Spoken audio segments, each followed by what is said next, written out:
Good morning, good morning, good morning, good afternoon, good evening, wherever you're watching from. Thank you for tuning in to the stream. This is part 2 of the MST TCR-M kit. I can hear myself on the other computer, so let me turn that down. I know the audio's working.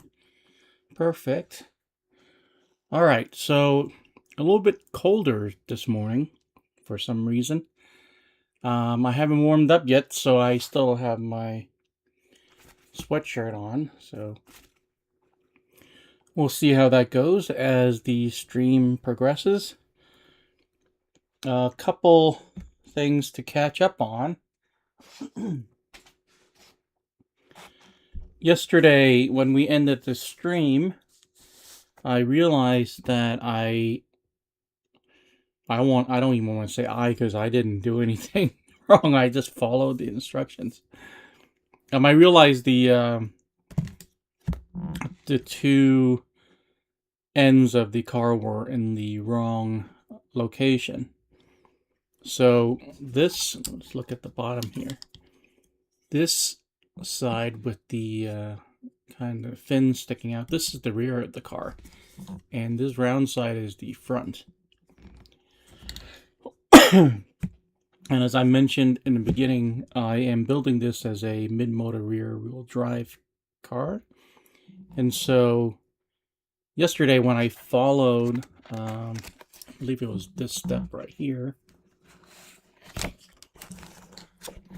When I followed this step right here, it's 225, right? That's what our wheelbase is. So it should be this right here. And you can see that the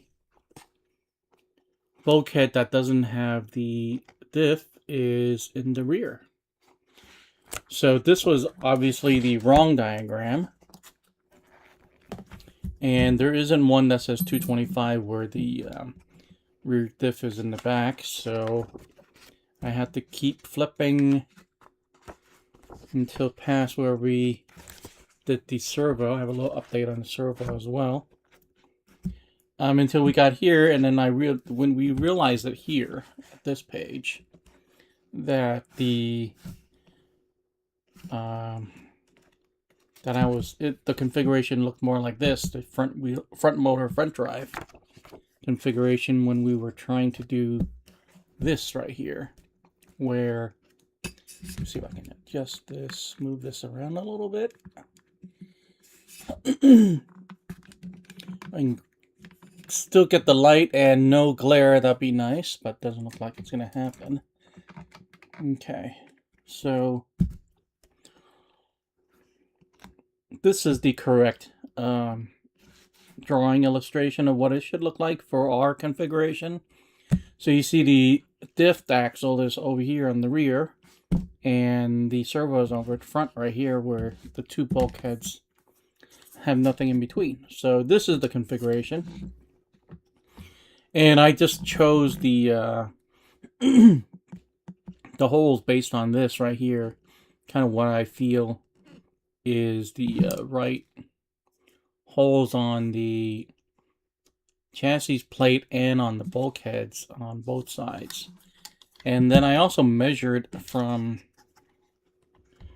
this hole, center of this hole to the center of this hole, and it's approximately 225. So I think this is the correct mount points for the front and rear bulkheads. So that's one update from yesterday. And then the second thing I did off camera was to tighten the ball diff. It was quite loose, whereas I can just give a little bit of, I can just hold this a little bit and then spin the spur gear. And the axle wouldn't spin at all. So I tightened it from this end and I got a little bit more. I can still feel it slip, which is what you want, but it definitely has a lot more traction there. And then the third thing I did last evening, I went to center the servo And you notice I changed servos. The one I had yesterday was a JX brand, and it was red, red aluminum body. This is just a basic plastic one that I have laying around. I have more expensive servos, but I just don't want to sacrifice them by chopping the mount points off. So I just grabbed this generic one, the import one that I have, that I buy bulk to build kits with, and I'm just going to use that for now. So I swapped out the servo. It is centered now, so we know that's ready to go. So now we can continue. And so let's do that. So again, we're here, and I'll snap those two on in a second here. So let's go ahead and put on the battery mounts. So that, if you can see the diagrams, you see how far those two holes are apart? They're actually this close together. So MST definitely could improve on their manual. But it is, I've also tested the battery spacing. As soon as I say that, I can't find the battery. Here it is.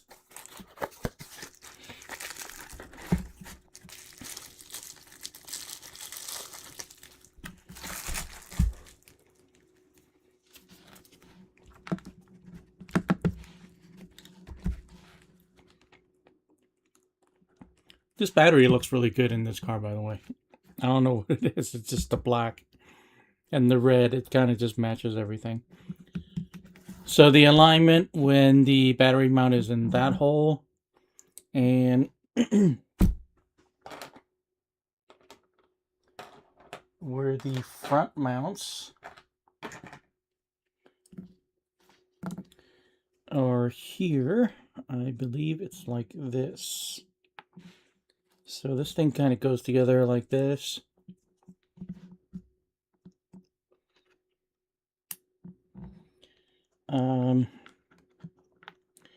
Kind of holds together like this, and you can see this mount will go into that hole. Everything kind of fits perfectly. So I'm going to go ahead and start screwing these in. So this one,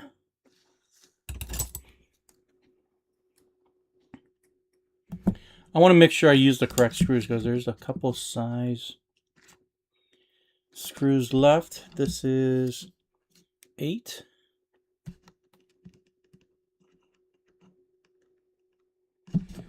That appears to be the correct one.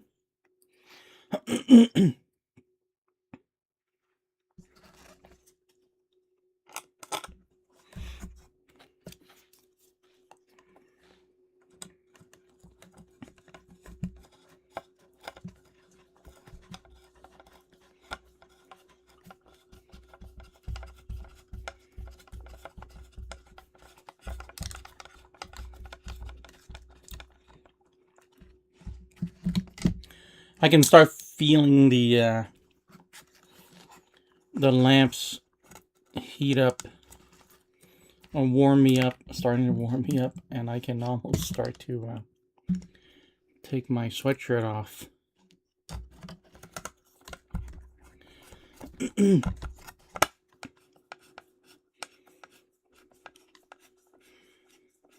Everything is relative, of course, and I am here in Southern California. And I believe it was like 50 something degrees last night, maybe. Let's see, last night it was, right now it's 52. And it probably got to like maybe 50 or 49 at the most last night. And that's cold for me.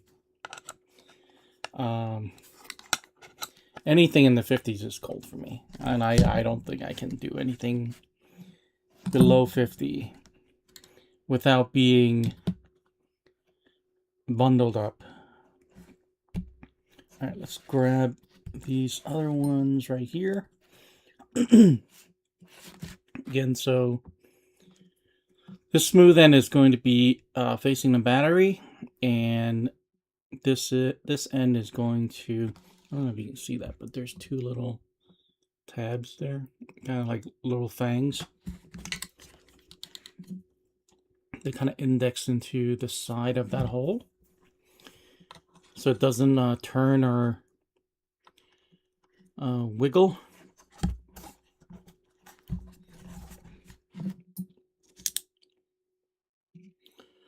Overall, the design of this kit and the fit and finish have been great. I really don't have any complaint. My only complaint now is just the manual. A little bit confusing.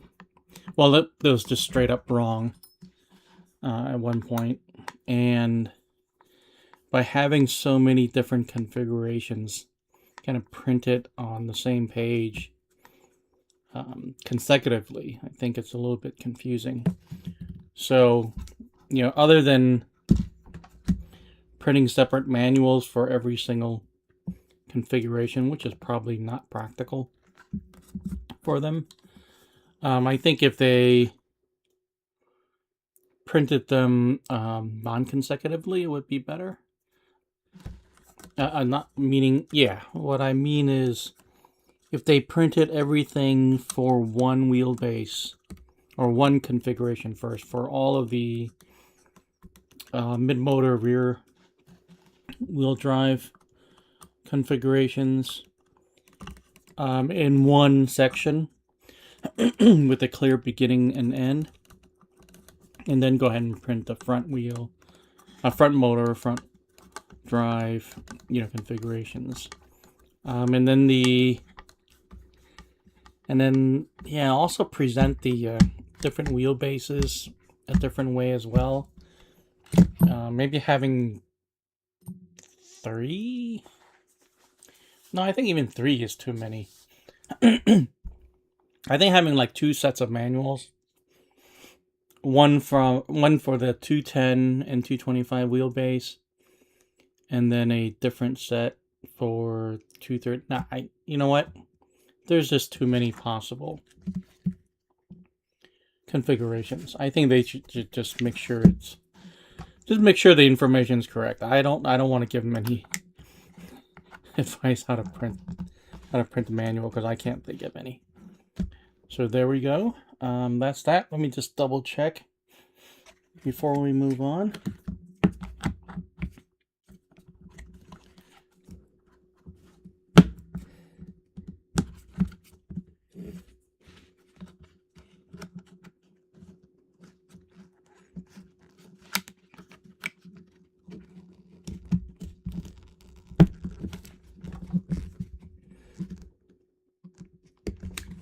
There we go. And everything is there. You can even access the balance lead hole there. So I mentioned in the electronic shorts that I put out that this came with these leads. So this is positive. This is negative, and the lead doesn't need to be plugged in when the car is in motion, but you know, you can even leave that there if you want. And the balance lead is over here. So it's pretty neat. It came with this. I mentioned also in the electronics video, I bought the 1060 that has the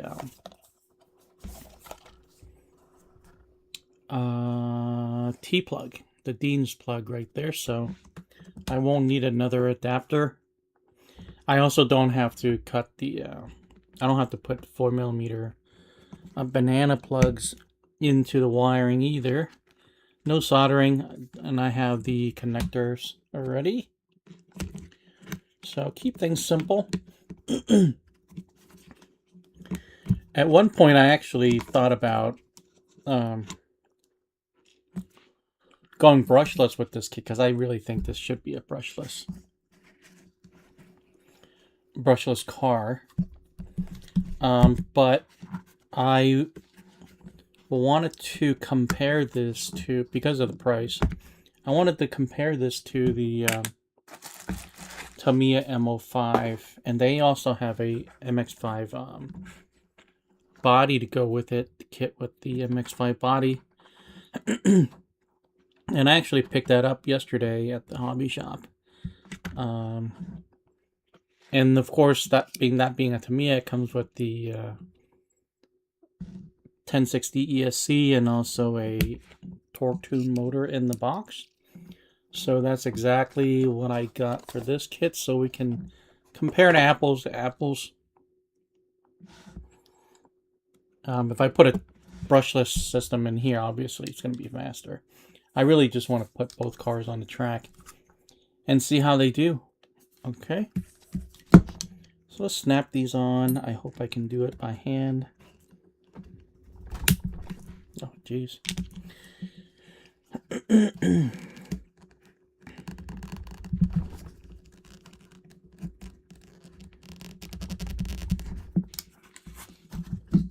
I think I've mentioned more than once that I am getting old, and my strength in my hand has started to go. Maybe it's arthritis, I don't know, but I really don't have a lot of strength in my fingers anymore. All right, yeah, I can feel it.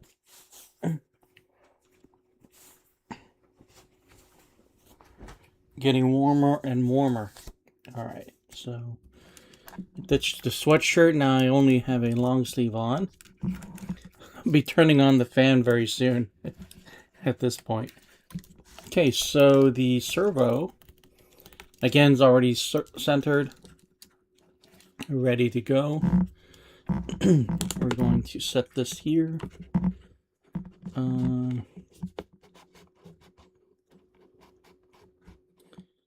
So which hole is it? So it's going to be... See, this is also very vague. The hole on the chassis is clear, but there's 4 holes here. Or 8 holes here. So I would have to kind of guess which one is the right one. And like I said, I don't like this configuration. I don't like the way this is mounted. I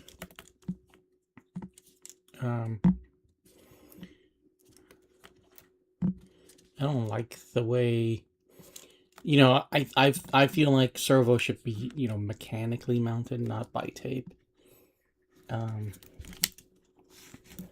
You know, maybe that's just me being old-fashioned. Let me just do a little bit of cable management real quick.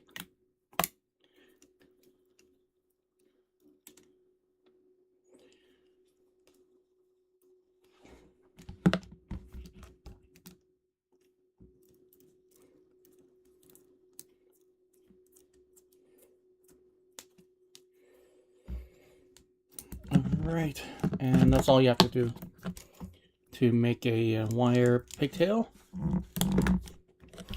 So, since it doesn't really show where the holes are going to be, well, actually, it looks like it's going to be the front. So I guess I'll do that. And that's going to be the 6mm, so it's going to be the smaller one.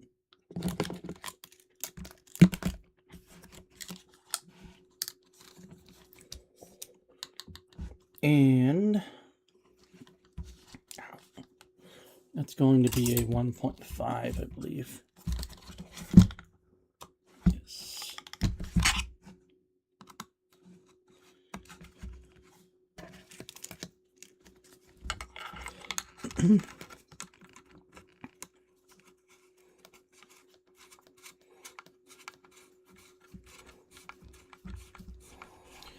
Yeah, so I don't know if you didn't watch yesterday's stream. This is my first MST kit.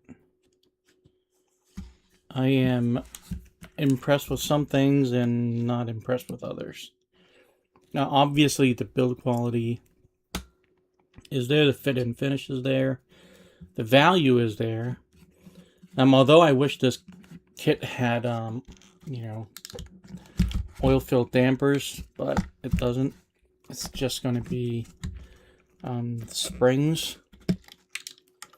I still think this is a good value for what it is.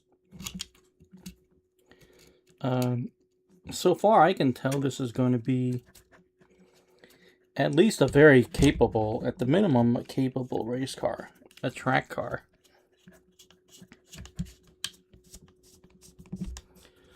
I don't know how it's going to drive. I think that depends on the driver also, and I have not driven a rear-wheel drive kit in a while on the track. Hey, Urban Legend. I am indeed back at it. I watched your stream a little bit yesterday, a little bit longer than when I said something. I just didn't know what to, I had nothing to add to the conversation. You guys were talking about boats and stuff. I don't know anything about boats. But you have a lively stream. It's very interesting. Appreciate you coming back. Alrighty. There we go.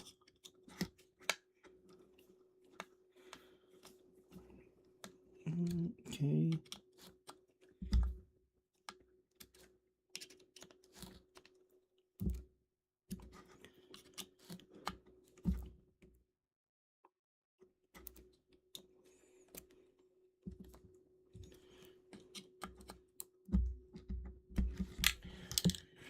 Okay, so I think we are there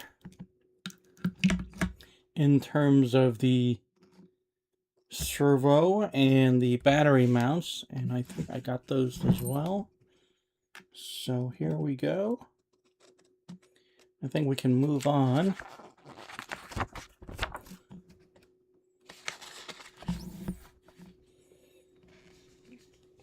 I'm going to try to see what the differences are. It looks exactly the same. I think.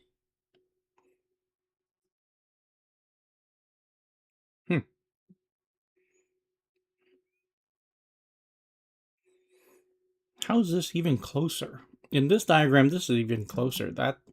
This is in this hole right here. I don't know how that's possible. That would make the wheelbase shorter, wouldn't it? But like I said, I measured it from here to here. It is 225 right now, so I guess we'll find out. See here, in 225, this hose is exposed, so the bulkhead is further back. Oh, you know what it is? Mid-motor, no. I think some of this diagram is wrong in several places. It has to be. I just don't see any other way around it.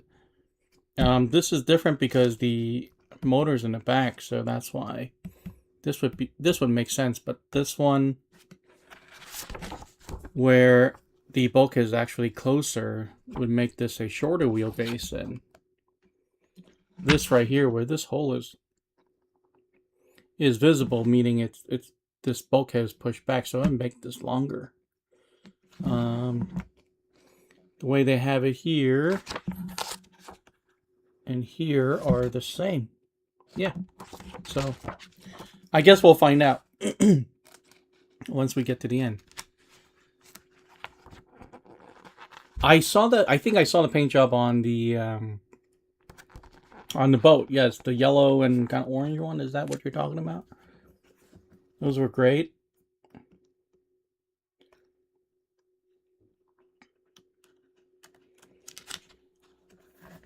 Three motor, yeah, exactly. It's a blessing and a curse, to be honest with you. So we have these wheels right here. I guess they want us to put them together. I'm not going to glue them just yet.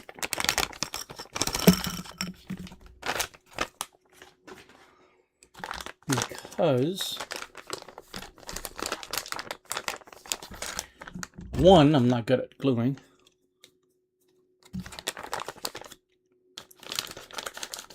And that's definitely a off-camera operation. I don't have that much pressure. So these wheels, actually these wheels are really nice, other than this little. This really comes with foam already in there. It does have a tread, so we need to be careful about that. Let me show you what else I got.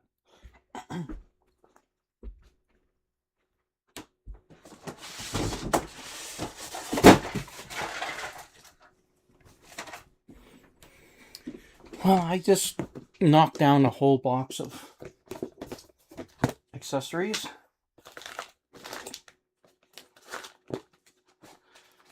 So when I picked up the MX-5, I also picked up these M chassis tires. I got one set of soft and one set of, this is soft, this is hard, along with the MO5 chassis.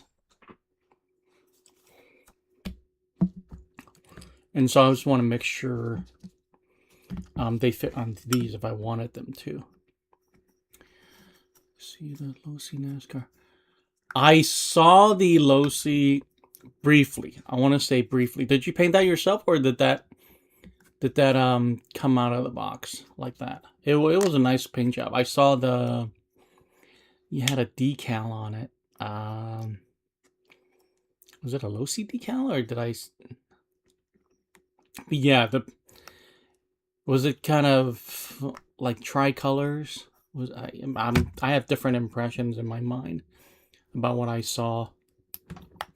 I was trying to fix the chassis yesterday when I was watching your stream.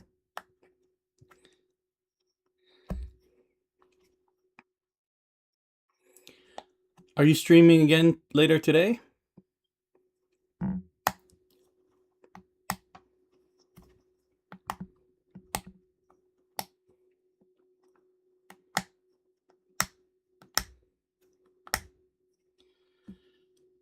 There we go.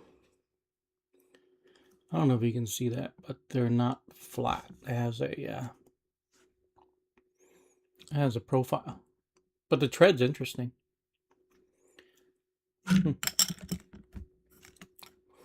Okay, so this one is in that direction. We'll just say that's front. Driver side, and this will be front passenger side.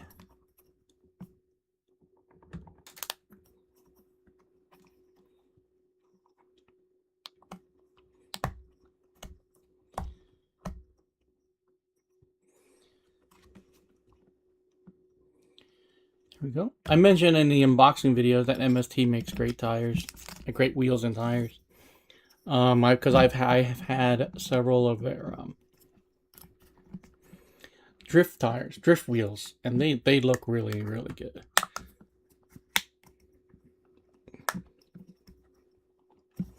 So when you're putting on the tires, make sure you have the tread direction properly. You want 2 of each.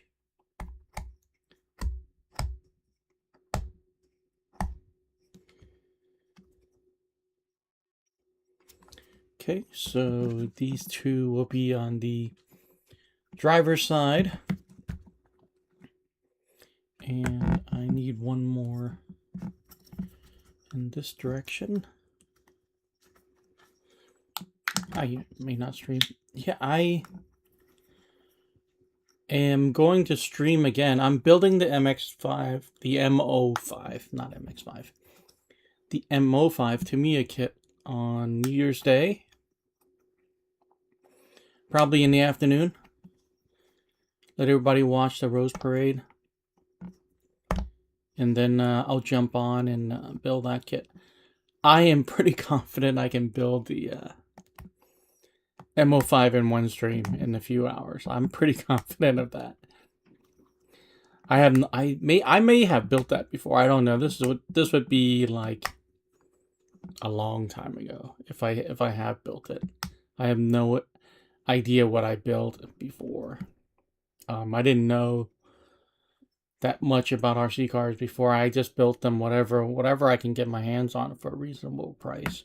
So I may have built it before, but I don't know. Okay, so also here this page illustrates a couple setup options you may have. So you can have the factory setting with the standard ball connectors. This has a 4mm height. Or you can use the long ball connectors. Let's see. M car wheel and tires. This is MST M car wheel and tire set. So we do have this one. M car wheel and tire set. M car wheel and tire set. So we do need to use the 5mm. Glad I saw that. And you can either use the caliper wheel hexes, or you can use the hex uprights. These look like they're the locking kind. Obviously, if these came in the kit, I'm going to use these ones, but I don't know. I'm wondering if these are in the kit as well. We'll find out. This is going to be bag 4.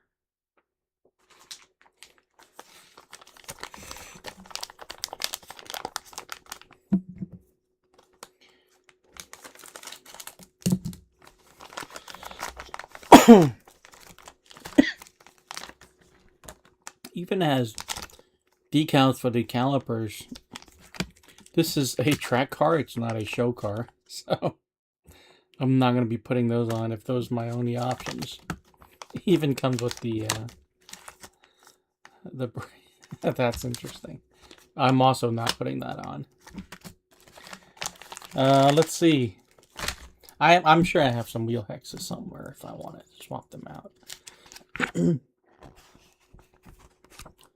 Okay, so let's see. We're here. We're at the mid-motor rear-wheel drive. So we're going to be building the front axles. And so let's see. Let's grab this right here, which is one. It's going to be one of these. I wonder if they are the same. They are not the same. We'll take one out and find out.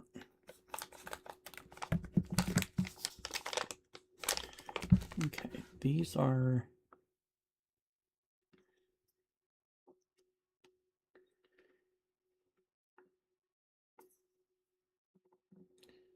Okay, these two are the same.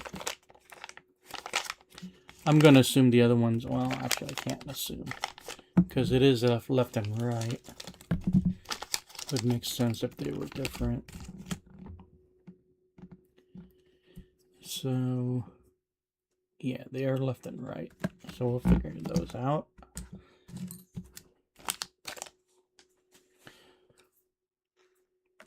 So for this one, looks like it's going to be here like this. So there's that little cup looking thing right there. That looks like it's there. All right. And then we're going to need this piece right here. The upright arm.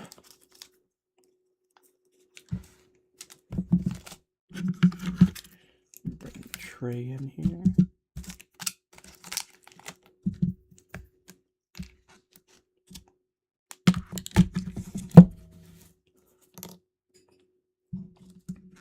Urban, if you're still there, are you doing anything for the holidays? Are you going anywhere? I, unfortunately, am not. I don't like going anywhere. I like staying home. Okay, so we're going to use whichever ball connector it comes with. And also, let's see.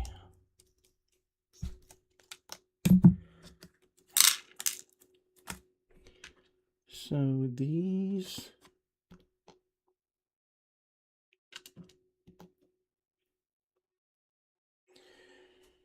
these look different. They are... one of these is shorter.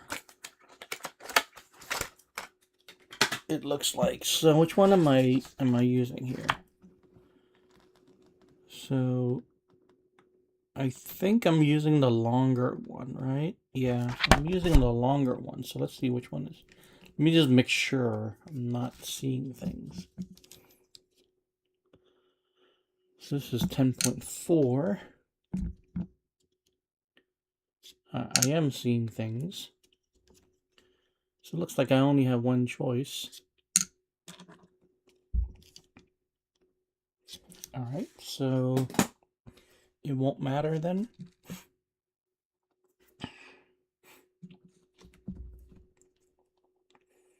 So this will be at the end, but let's grab this first. 2.58. Doesn't look like it's going to be that.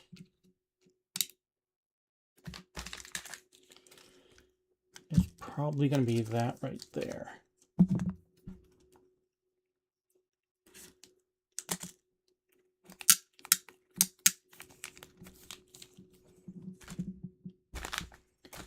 I think so. Let's see. Alrighty. Yes. Alrighty. This should be this right here.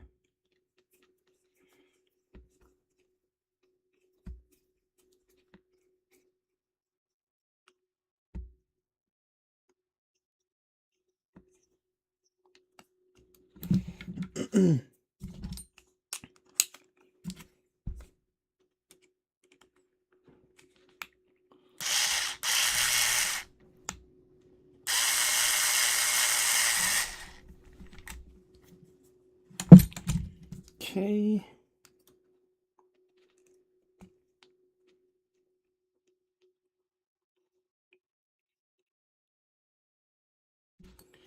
All right, and then the ball stud at the end.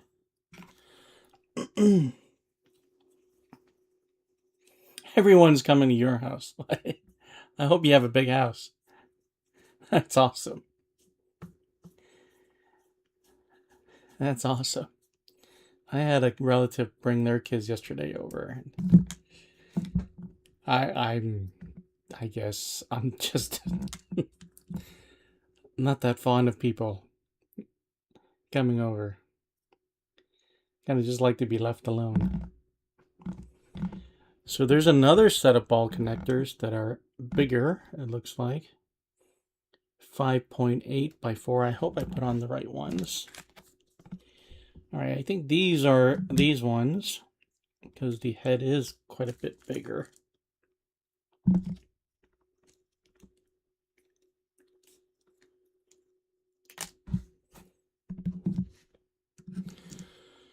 So let's separate those.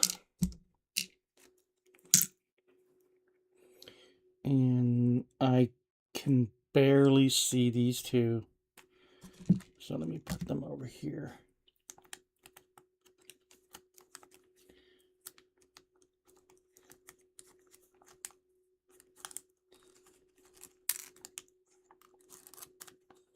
All right.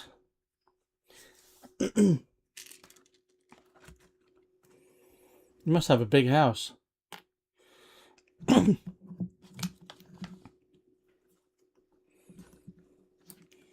All right, so this is going to be, I have a feeling this is going to be 2.5.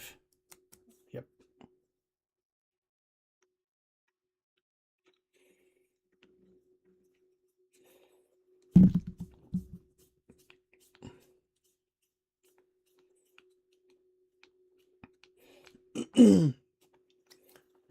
So next is going to be the axles and these bearings. And I'm really thankful that this kit comes with bearings already. That's one thing I like about this kit. The value is definitely there. You get ball bearings. As a matter of fact, I ordered ball bearings for the MX-5, for the MO5 kit. The Tamiya one. Okay, so I put that aside, and then bearing in the back. I got this bearing pusher. I didn't think I would ever use it, but then I end up using it quite often. It's in this color because it was the cheapest one, so that's the reason. So the axle itself, and push this through. And then the shim. I think this is going to be the shim and not this one. This is more of a spacer. It looks plastic. I think it's going to be this shim right here.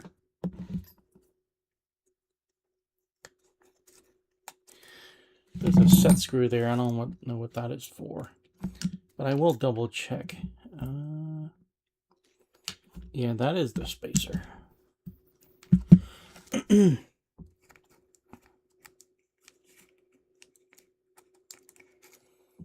know what? I'm going to leave it in this tray. It's going to be easier to get out. That's what I like about this tray, this RPM tray. The bottom is ridged, so it's a little bit easier to get things out. Especially shims and washers. So there's that. So there is one shim slash spacer.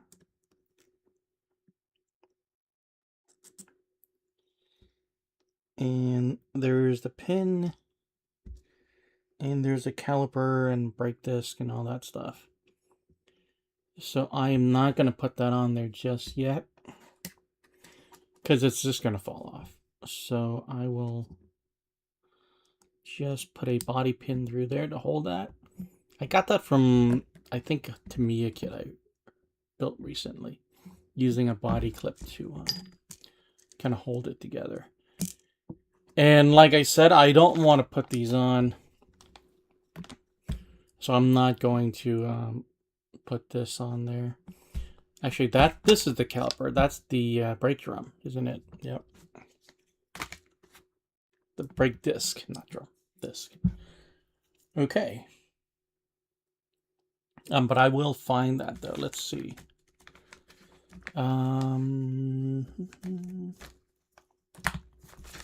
Is he here? Yeah, it's here. So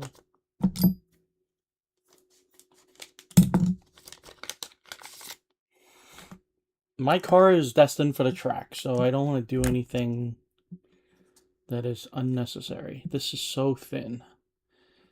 I don't know the point of this. Well, I guess you want an authentic look. I can see. Okay. I don't want it on my car, but I can see why somebody would. I don't even want these, period. I want the hexes. Never a big fan of these. Like a TTO2 comes with it. I never use these. Okay, let's build this side.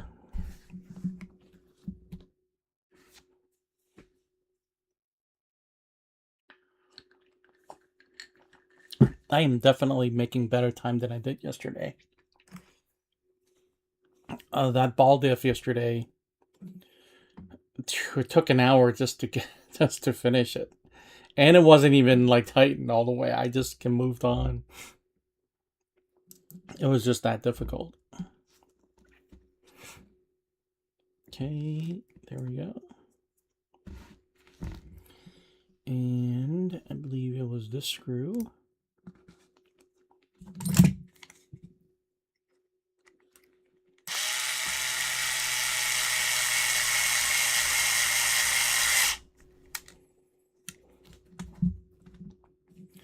I want to get a new one of these, but I can't find anything that's better. I have two of these. This one is from Harbor Freight. Kind of forgot what that is for. Oh, I think that's speed. Yeah. This was like $10. I have another one that I've been using for several years from Amazon. that probably can't be that expensive either.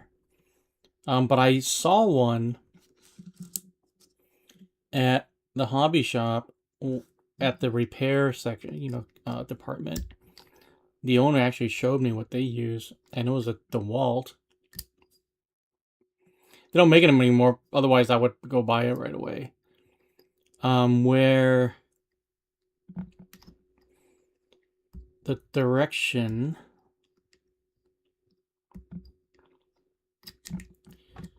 So I started using this one instead of the other one because the direction change is it's all on the trigger, right? The other one it's the push. You push from one side to the other, kind of like a...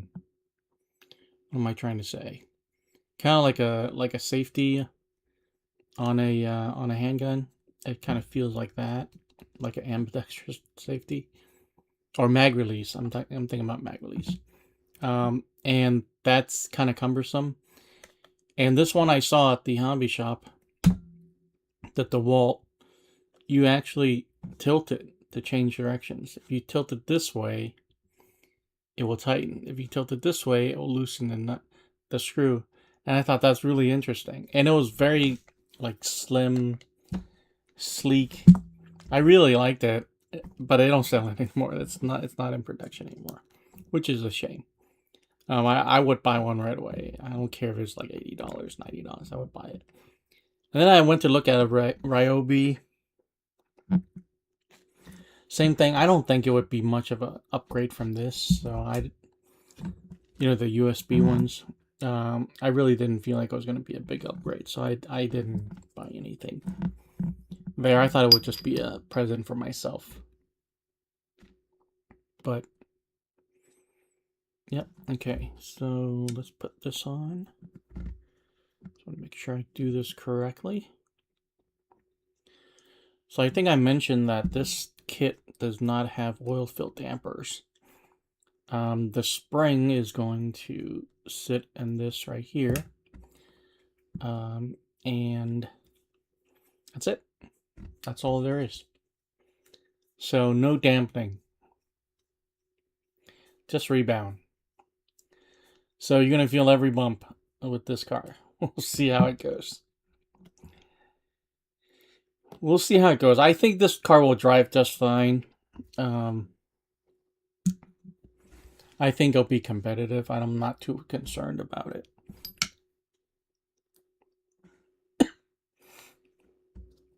My local track isn't very big or very fast. It's a lot more technical. Since it's not huge. There isn't a long straightaway or a chicane that you can really pick up speed on. So that's why it doesn't really matter if I go with a brushed torque tune motor or a 17.5 brushless. I'm sure there's going to be a speed difference, but you're not going to get... Your top speed is not going to be... It's not going to make too much of a difference on that track. So there we are. Again, I'm going to skip the caliper. Put this on. I'm going to put this shim on. Are these the same? They should be the same. Alrighty. So there's that. And I have a whole bunch of pins here. And I don't know if you can hear that, but somebody is leaving. The garage door is opening underneath me.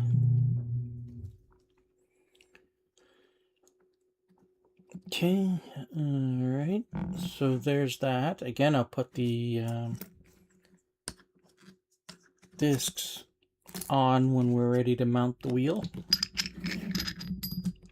Let's move on.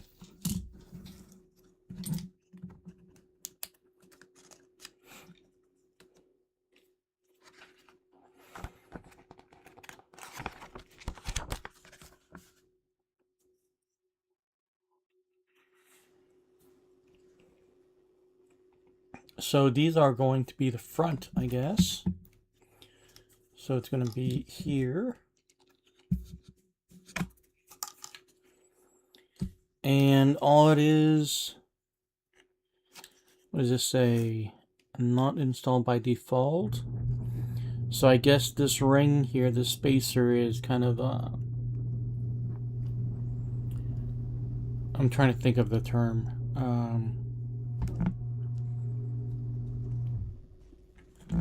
Preload. A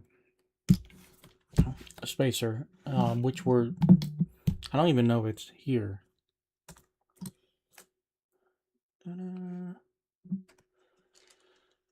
I don't think it's going to be this, so I don't know where it is. Okay. Or it could be these ones as well. But I don't imagine they'll be metal. I think they would be plastic, no? I don't see anything else extra. Anyway, so which one is which? So this one, pretty sure this one is going to be the left side. Like this, is that right? Or is it going to be this side?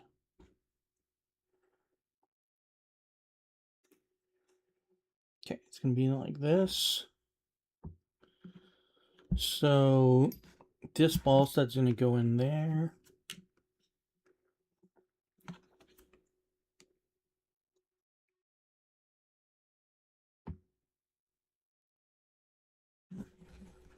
Okay. I'm going to get stumped by just this right here.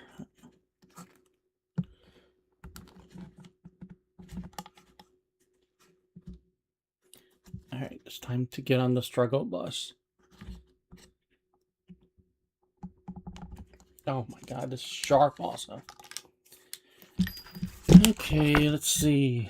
Let's put this away.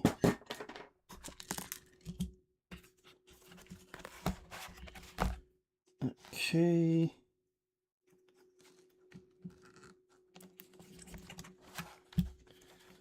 So, what's the best way for me to put leverage on this thing without breaking my hand? Let's see.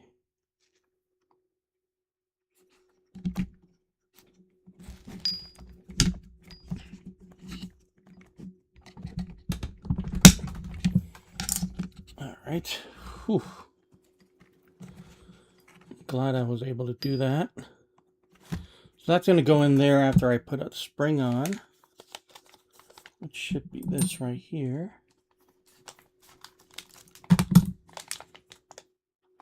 Oh, there's 4 very small springs. So this should be green. There's one green right here. And I don't know where this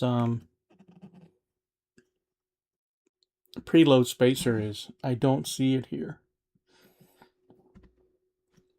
Because I believe these are shims for the other side. And I don't think it's going to be these right here. So I don't know if it came with it. I don't think it did. I'm sure I have some shims that will fit, but we'll just go with the default setup for now.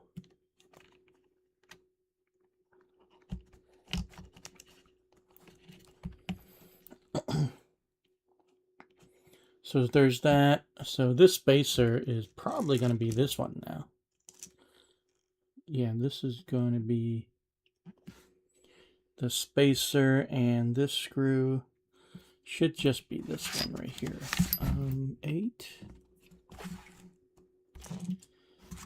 2.8, so it should be a long screw.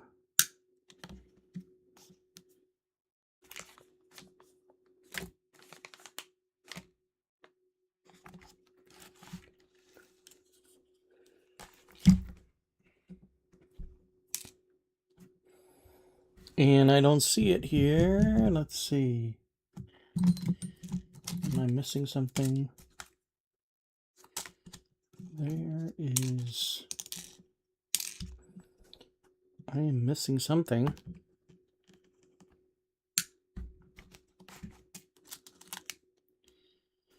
Those are it. Those are pins. Did I use them in the wrong place? Let me see. 2.5 by 8, so it should be this. So it should be that screw right there. I have one of these, but this is way too long and it's not button head. So did I mess up something? Am I missing something?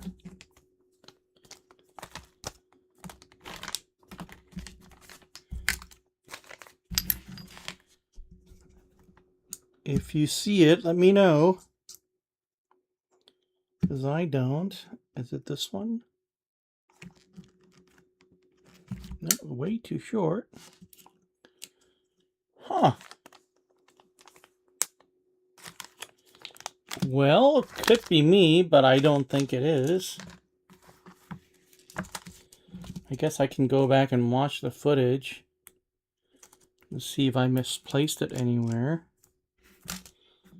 I don't see it. Let me go to bag 5. I don't see any screws here. 7.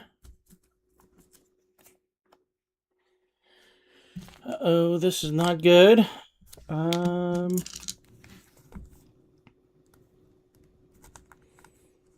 guess the stream is not. Just kidding. We'll see. Let me do a little bit more looking before we make a decision here.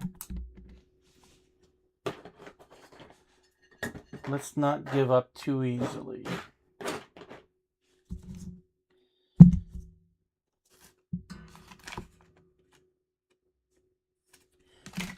I am leaving it completely open that I screwed up and I misplaced the screws.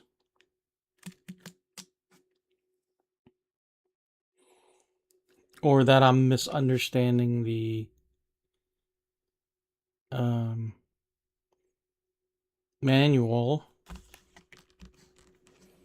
Or that this is... or this manual is printed incorrectly. I'm open to all of those possibilities. Yeah, and I think that is the possibility, that this manual, that right there is not printed to scale, which I am just too accustomed to with Tamiya kits. So it could be just me, but this indeed is the correct screw. And I do need to find this spacer, but I don't have faith that is the correct looking spacer. Should be this one right here. Well, at least we didn't lose anything. I don't know if you're still here, Urban, but that's one flaw of this kit. Is, well, actually, it's more than one flaw now. It's like the second time we kind of have the problem with the manual. The fact that it's printed incorrectly. I thought they were just really small, but I guess it doesn't have... No, it doesn't have dampers. It's just springs. Oops. I think this is a 1.5. I don't know if you... Oh, hey, John. I don't know if you just saw what happened,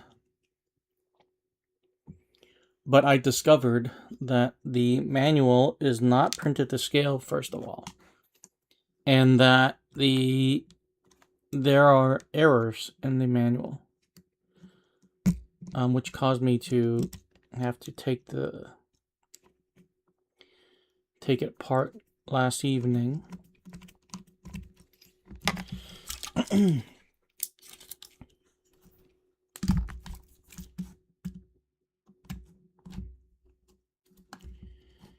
So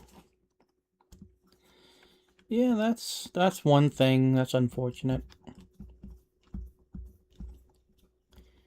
I mean, I wouldn't recommend this for a beginner based on just everything that happened yesterday. But now I really have my doubts about recommending this kit, period. Wow, that is very, very stiff. Did I over tighten this? Is that why it's not moving at all?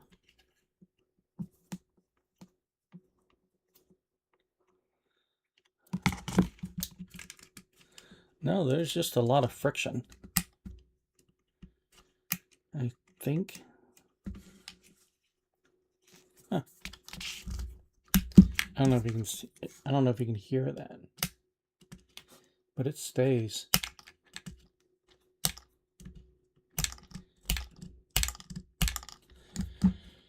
So I probably did something wrong, but I can't think of what though.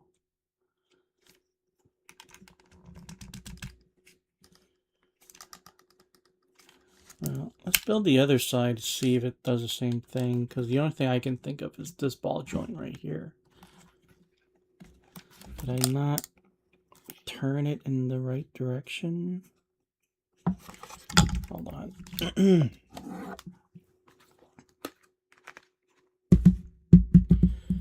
I need my glasses. John, thanks for coming in again, by the way. Thanks for joining the stream.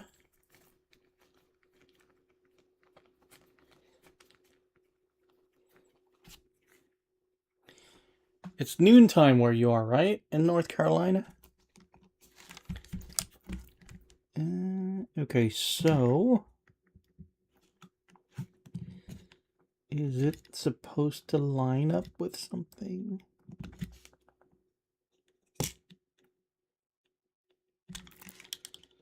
And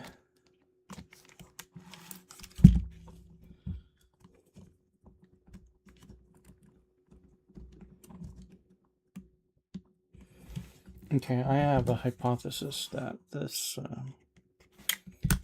this is very stuck because of that joint right there. So let me take this apart.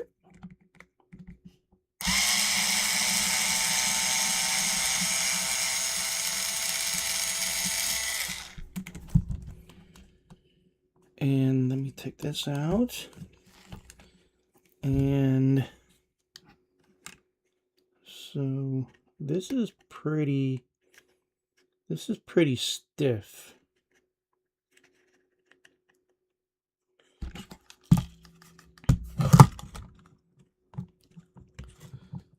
But I don't really have a way to make this. It's just the nature of the design. Maybe if I turn it. So there's a notch here, and I'm wondering if I move this notch to line up with that screw, that it will have more movement. But I didn't notice that as a warning on the manual. So basically this is just very tight. And again,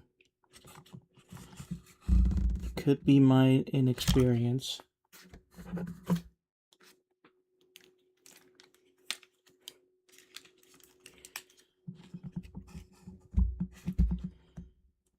Yeah. Let me try loosening that screw and see what happens.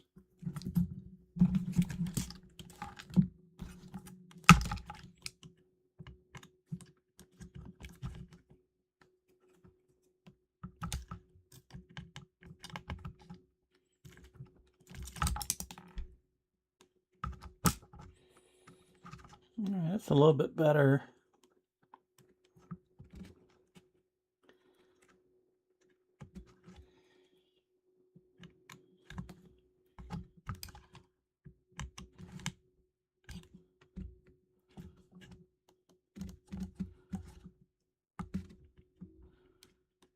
I don't know if that's going to make a difference on the damper, on the spring here.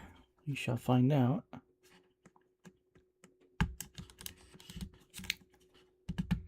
Yeah, see, still doesn't. So it didn't really make a difference. So I'm going to say it's just a design. So we'll see how it drives. When the time comes, we'll see how it drives.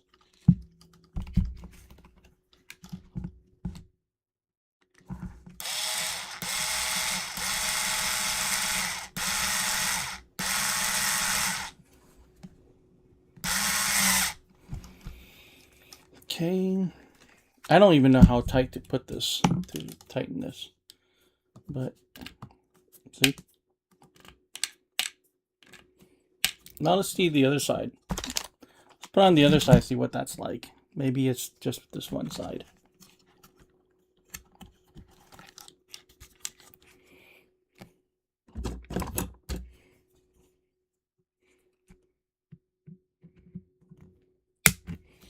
Time is at 9 o'clock. We're making really good time today compared to yesterday.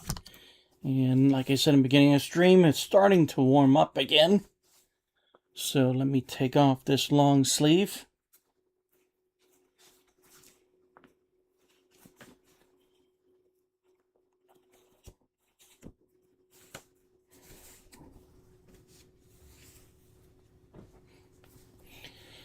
These lights I'm using generates a lot of heat.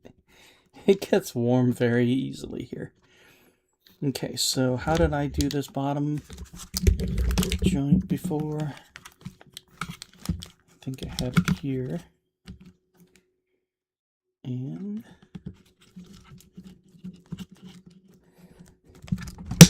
oh, jeez. Oh. Glad I'm able to do it. Sometimes I feel like I'm going to get stuck on a step just because I'm not able to push in a ball joint.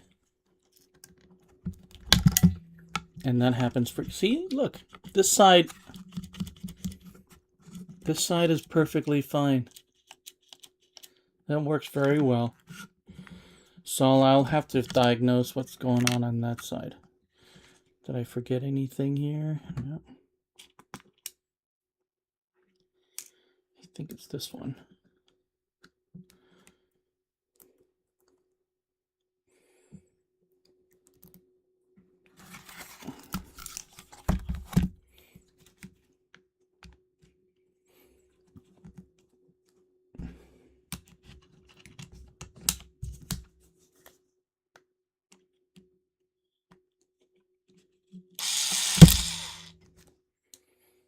No, phew.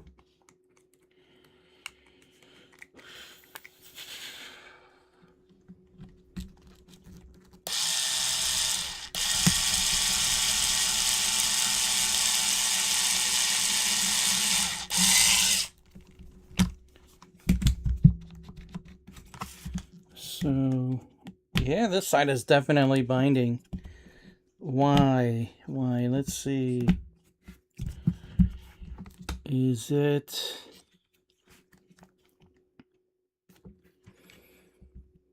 This joint is the only thing I can think of. Let me look at the geometry here. Well, this is definitely different, so... Let's loosen this. Where did it go? Oh, jeez.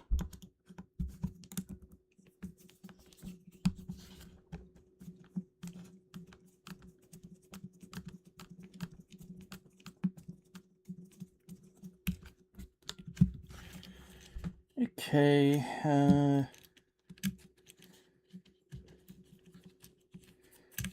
this is just completely... It's catching on something. I can't see what it is.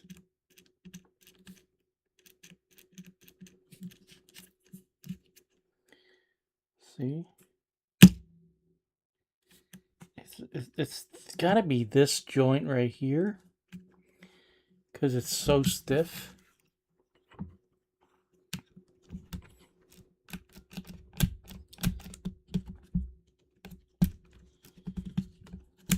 Huh. Look how free this is. This is correct. This is obviously something's wrong with this side. And that's not acceptable.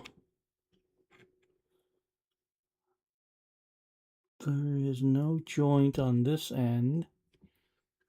It's only this one right here. So this is the only thing I can think of that is wrong. How do I fix this though?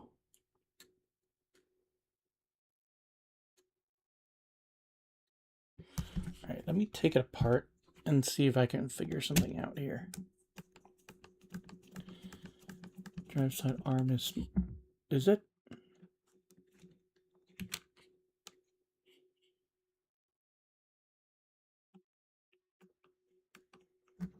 Oh, let me see. You're looking from overhead. You might get a better angle. Let's see. You're talking about this? This and this? That might be an angle. That might be an optical illusion. I will just double check though. So from here to here, 23.8. No, those are the same.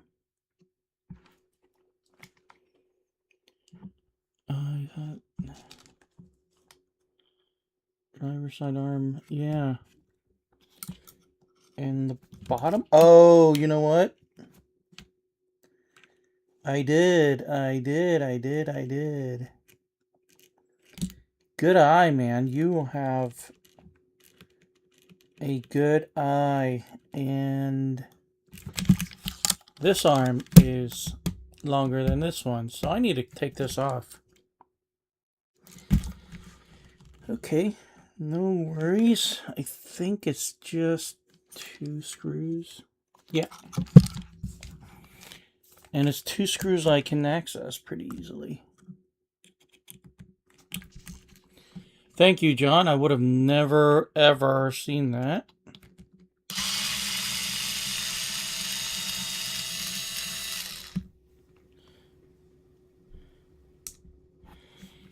Again, this is not my first rodeo, and I'm having a lot of trouble. So, it is definitely a skill issue.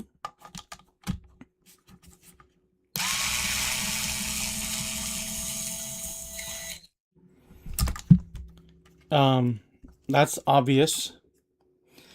And I also think a lot of people would have these same skill issues. So I just can't recommend anybody to buy this kit who is... If this is your first kit, it's definitely not the way to go.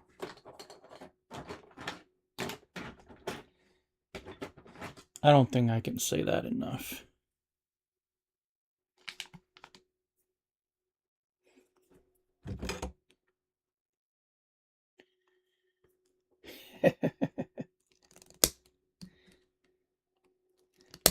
Are you sure I'm a human, though? You know, I could be a very advanced bot.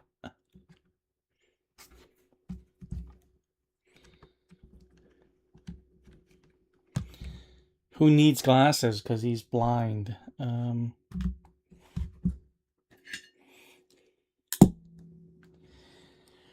Okay. Good catch, by the way. Thank you, John. I would have never seen that because I was looking at it from the top and you were able to, you know, really catch that. Meaning like I was looking at it from the top arm. I wasn't looking at it from the bottom arm. So I don't know how you saw that, but I appreciate it.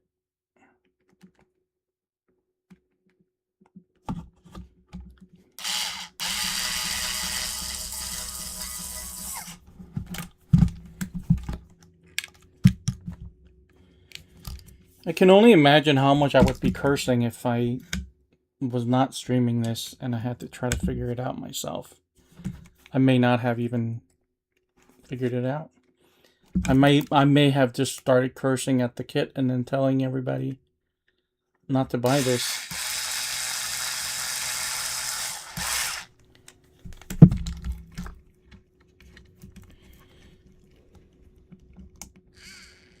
All right. Oh, you have to zoom. Okay.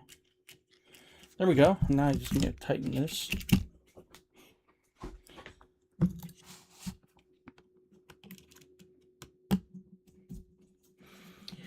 Hey, teamwork. I appreciate it.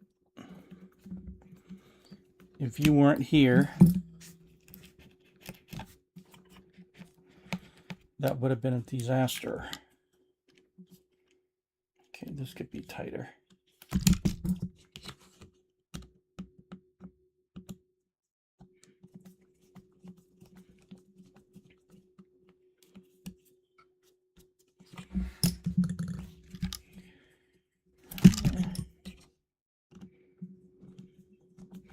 I guess this is your ride height adjustment. So this is, I mean, I can see it going up and down.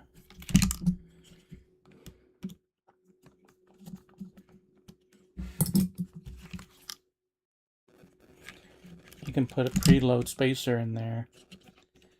But I think ride height adjustment is just the screw, which is interesting. All right, so I think we can move on. I'm just gonna double check. Did I use the correct arms? All right, good.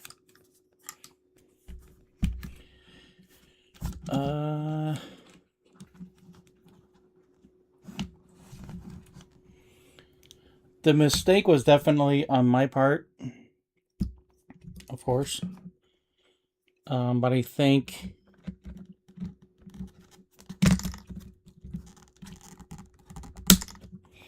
the way the parts are not labeled and the way they are kind of they're molded, you know, right next to each other. The other one was right here, right? The short one is right here. And the design of them are just fairly similar. If, you know, casually, you would never catch it. Casually, I didn't catch it. Obviously, you did. So I can't. Human error there. But it could be avoided.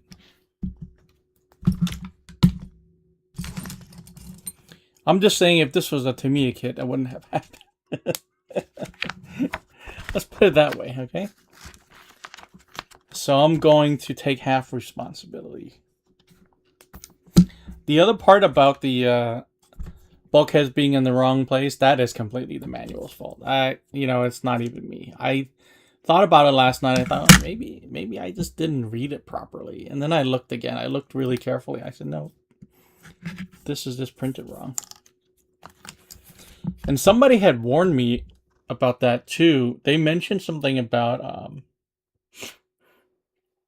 the manual being confusing, and I thought he just meant that the you can follow the wrong thing by accident. Like you can follow the front motor, front wheel drive instead of the mid motor. It wasn't that. It was just printed wrong. So let's move on over here. So we need the same parts. Let's see if there's a good stopping point for me to go use the restroom. Let's see.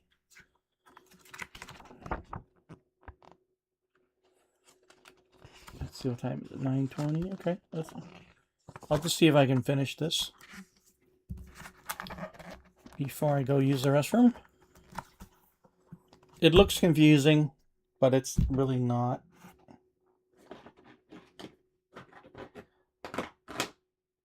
Says the person who just messed up. So this is this piece. Again, this cup is here. So bearing on each side again. Do you have any other plans today, John? Are you going bashing later?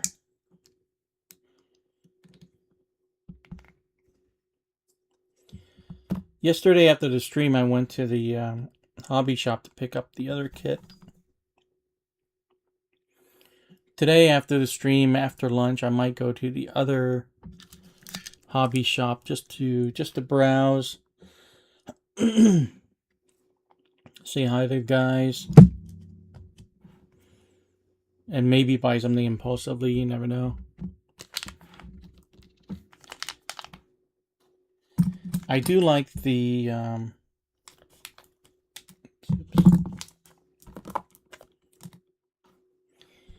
I do like the fact that this end at least uses kind of a universal type joint.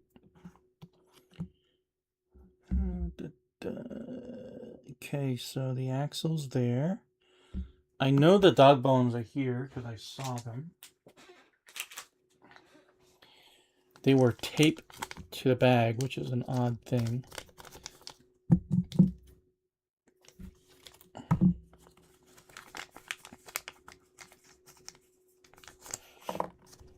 What is this?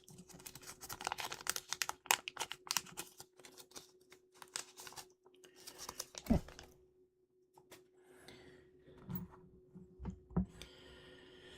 Okay. Oh, that's where the set screw goes. Okay, interesting. Interesting design. So let's get this.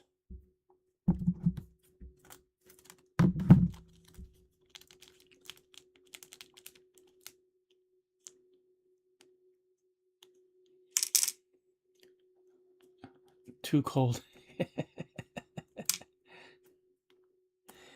Yeah, you know what?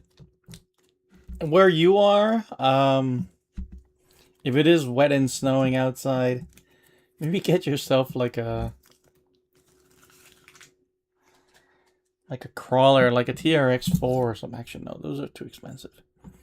Get yourself like a crawler and just go screw around outside. I would say get the Kyosho snowplow, but that's like a one-trick pony, right? It's only gonna be fun when it's snowing outside. But get yourself a crawler. You probably have one. Hello, Toby. Welcome, Norway. That's awesome. Thanks for coming in. How are you? What time is it in Norway right now? So how does this go? So does this set screw go in before or after? I'm going to say it's before. So let's find that set screw.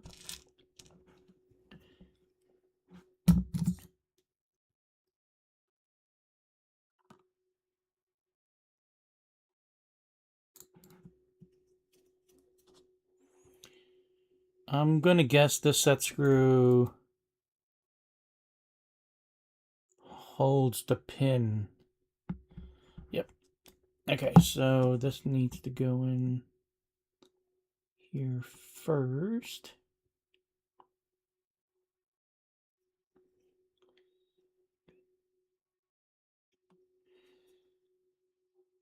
Alright, I got it. I understand now. So this goes in. I understand, but I can't see. Let's see, 6:27 p.m. Oh, this is the perfect time to watch the stream then. Have you had dinner yet? Oops. Alright, let's see.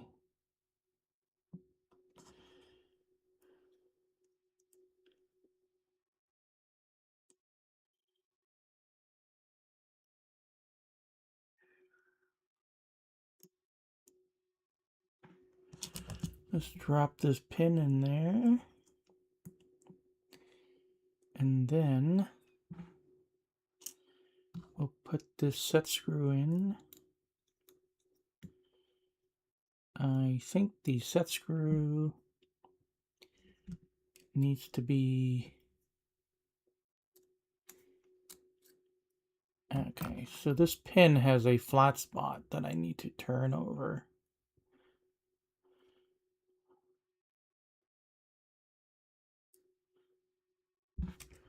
Again, I think this is overly complicated.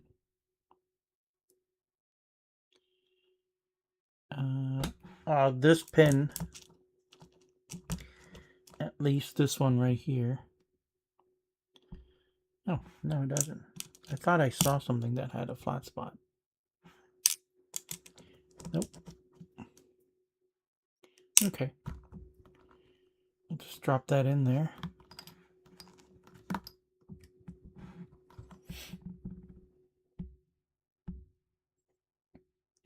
Is it? Yeah, I think you're right, John. It probably is tomorrow. Toby, is it Monday where you are? We are still Sunday at noon over here in Southern California. Oh, no, I mean, it's 9:30 here in Southern California. It's noon where John is, though. 12:30 where John is.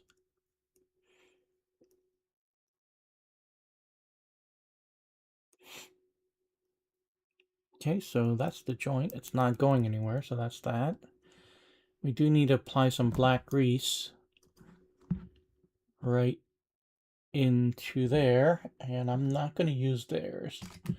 I have some anti-wear grease right here in this syringe, and this is my preferred application method for things like this.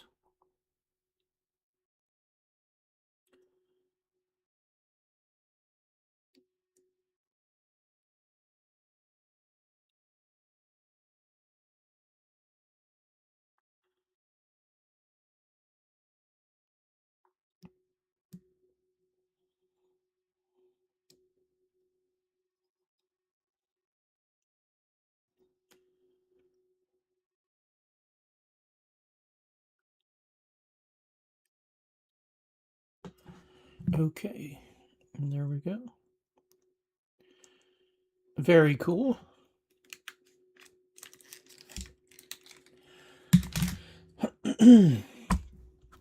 So I got the bearings on each side. I have the axle here. Let me set that down for a second. I need this ball stud right here with this spacer.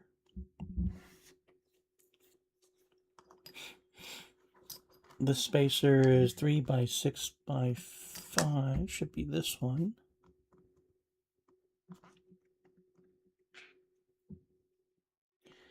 So it should be this one right here. Yeah, it should be this.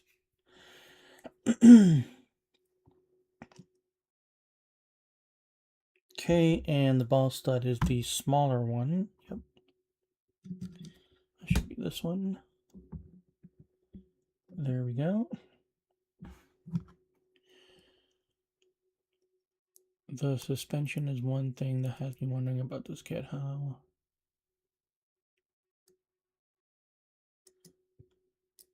Yeah, there's no oil dampening, and there's no option either. There's no mount point for like a hop up damper, oil fill damper. It is what it that's the system, but this is a very inexpensive kit also. But you know what? Price wise, it's not that much less than a 3 Racing Cero. The Cero where I am is 140. I want to say 140. You can get a little bit less. No body obviously. But it is 4-wheel drive, belt driven. So you got that, and I think the other comparable kit would be the Tamiya M08 M08 concept, or the R. Probably the concept. I think the concept is cheaper. I built that one. Speaking of which, I learned something at the hobby shop yesterday. You guys probably already knew this. It never occurred to me. So, another gentleman asked the question to the hobby shop owner. He asked, like, what's the difference between like the M05, 06, 07, 08? And the owner said that the odd numbers are front wheel drive and the even numbers are rear wheel drive. And that has never occurred to me that was the case. So apparently that's it. I mean, of course there's generations, right? 5, 6, 7, 8, it's generations. But the fives, just like the interstates here in the United States, supposedly, the even numbers are supposed to be east and west, and the odd numbers are north and south, supposedly. Not true, but that's the way it's supposed to be. So I didn't know that. So that was interesting. MO7 is $178. Yeah, that is quite a bit, isn't it? That's that is quite a bit. That's $70, right? $60-$70 more than the base kit for this. But I think you're getting a lot more. But you get what you pay for. But again, don't sleep on that 3 racing kit. I think you should really look. I'll be building that once it gets here. I ordered one. I did order one, so that will be here, I think, sometime in January. So I'll probably end up building that beginning of February. I'm gonna try to stream one kit a month. That's all I can afford, really. If I build any more kits, I think I'm gonna need to. I'm gonna need to start a GoFundMe.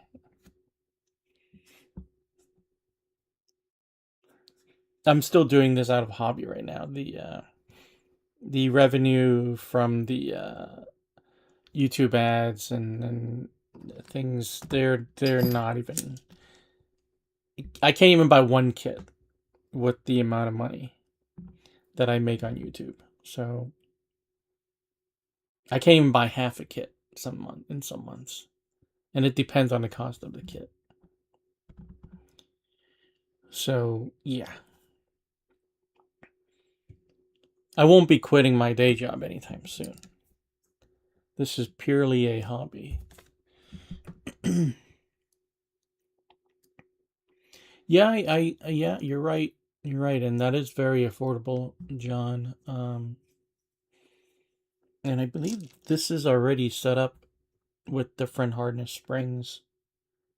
There's no color on these, so these I'm gonna say these are gonna be the hard, and those are gonna be the soft.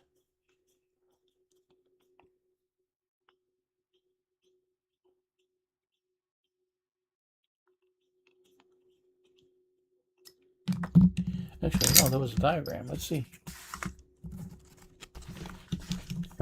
The green ones I put in the front are soft. Yeah. I think I was right. Okay. So that's this one. And then let's do this again. I got this. Got this. Oh, I don't want these here. Okay. How did this go?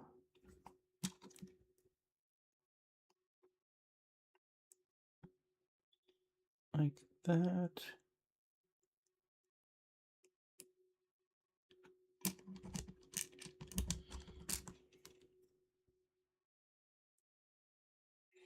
These are very, very short springs, by the way. John and Toby, these are very short springs. These are not. I mean, these are also very small, like diameter wise. These are not doing much, to be honest with you.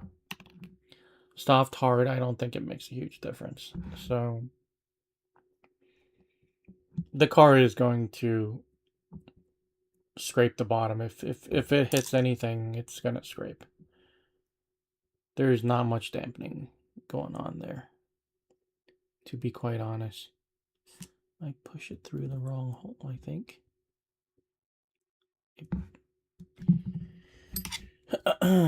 Pin went through the wrong way.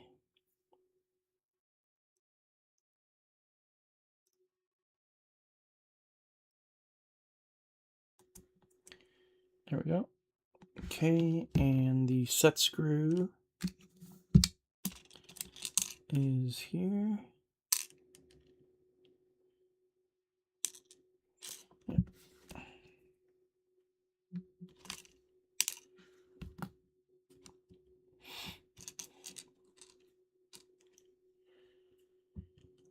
No, I don't think there are. There's no mounting option for oil dampers. I don't think it's worth it to look into 3D printing anything either. This kit is so inexpensive. You might as well just buy something else.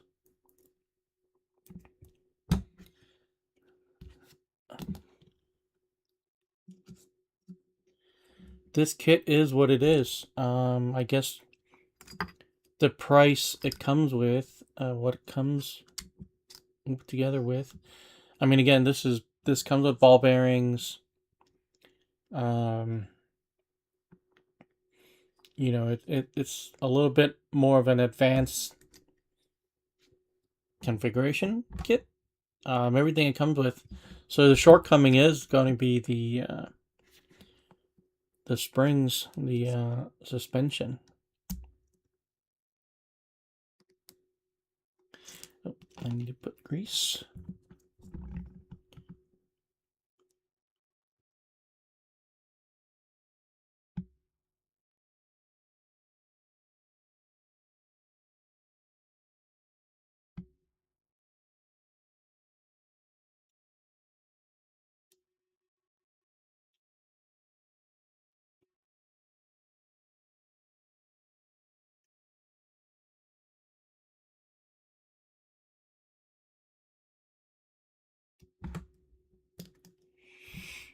Aluminum motor mount for it last night, and only a spring set. Oh, do you have this kit already, John?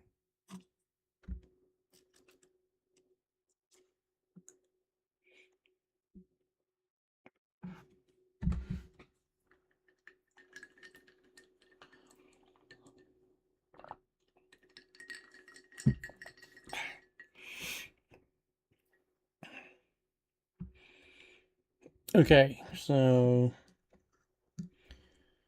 let me just put this on.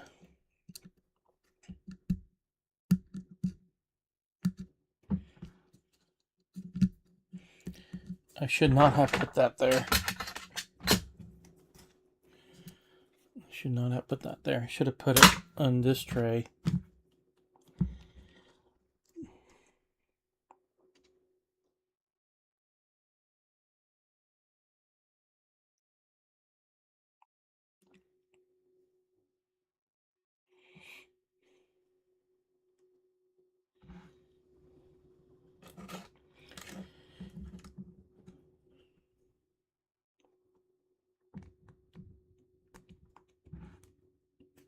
I can't think of a segment of people that I would recommend this kit to be honest with you. I just don't see where this kit would make sense.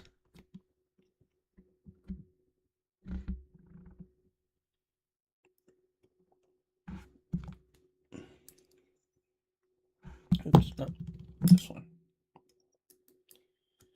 Now that after I've built, this much of the kit, I can. That's kind of my impression of this.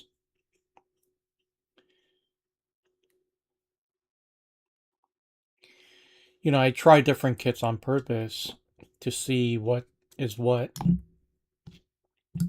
and see if you have alternatives.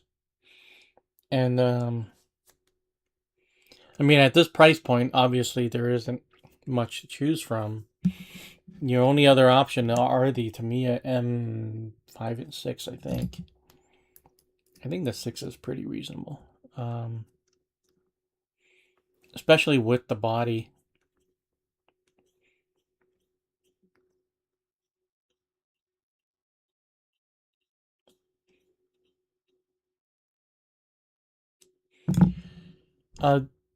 John, if you don't mind, could you look up how much the Tamiya MB01 chassis is? I think is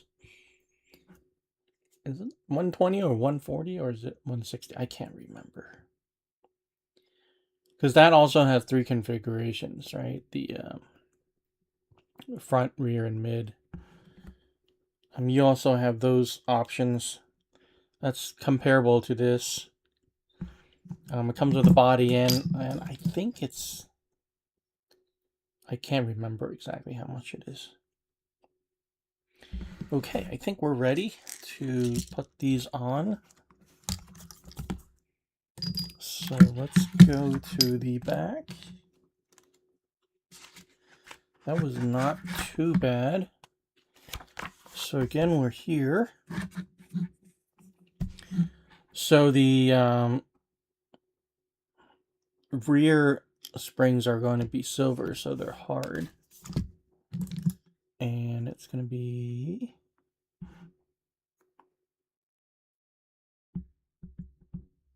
this way. Again, this cup is facing the back of the car. And let's do the bottom first. I'm just using this as a kind of like an anvil.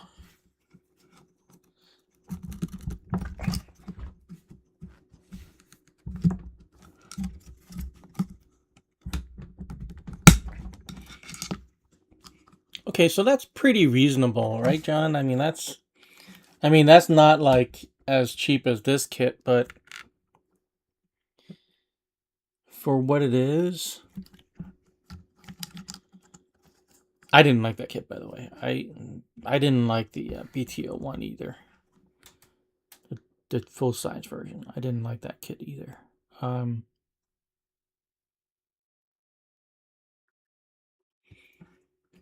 It's just way too bulky. But that's neither here or there.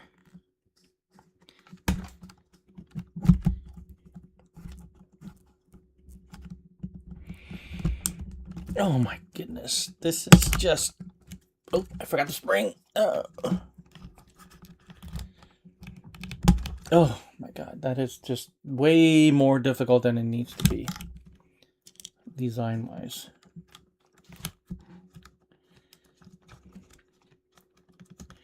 I can think of like 10 other ways to do this.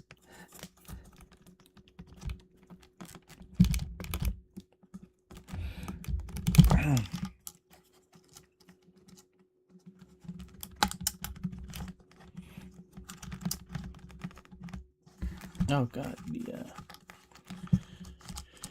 Okay, there we go. And then the spacer and the screw.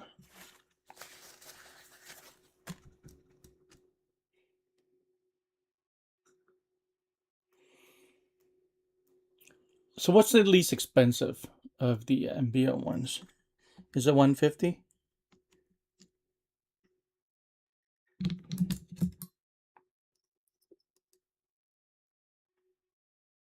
No, this...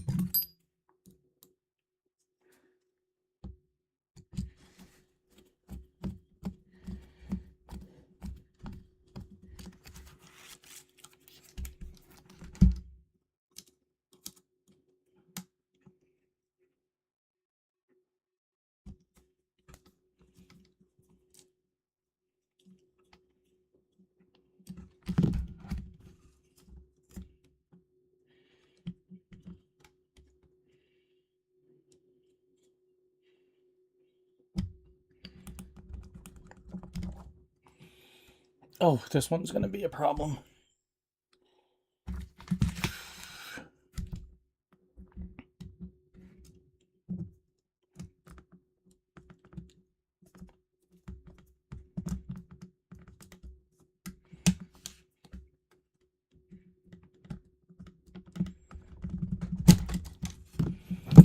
Yeah, the angle is very strange.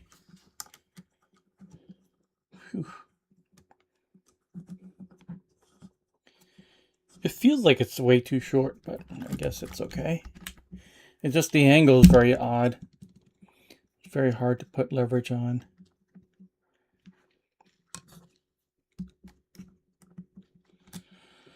Let's try it this way. Oh god. That is difficult. I mean, look at that angle. It's kind of weird, isn't it? Okay, one more. We're almost there, and then it's going to be a quick break. Quick bathroom break for me.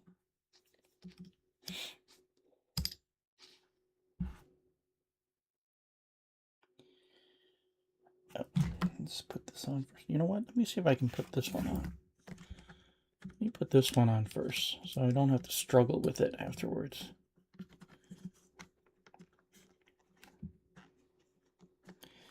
If that's even possible.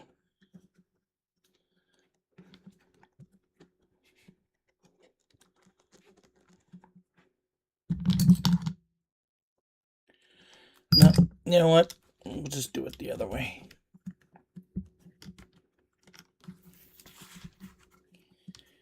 Mini Cooper body. 134. Okay. That's pretty reasonable. Right, that's pretty close.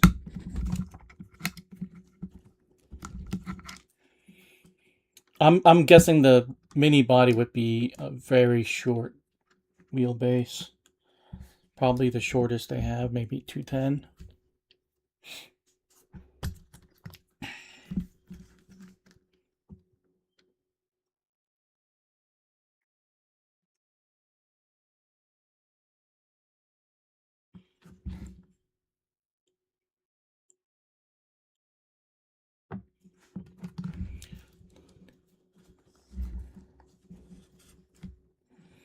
Okay, let's not forget the spring this time. There we go.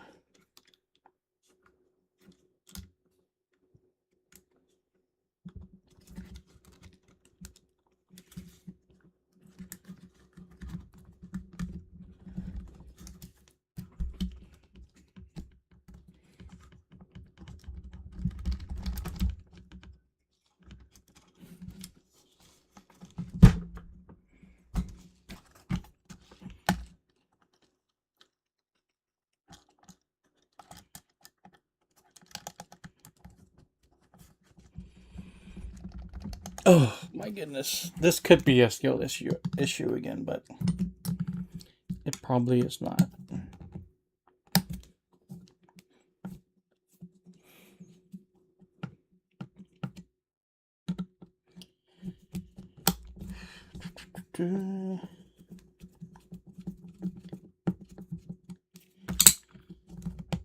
Alright, let's see if I can give myself a little bit more room.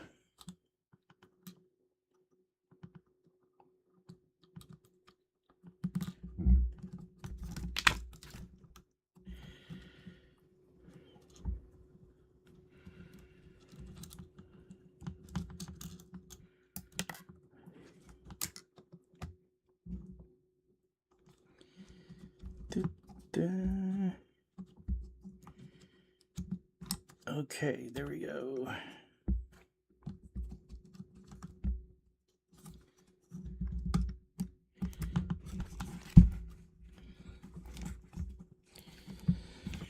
Whew.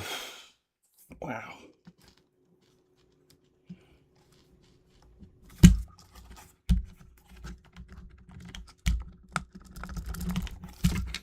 I'll just take the whole darn thing off. If it'll help, I'll take the whole darn thing off.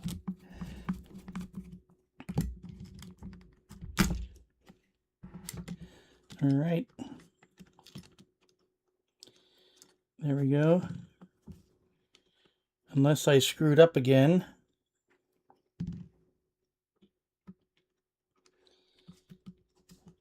There's that.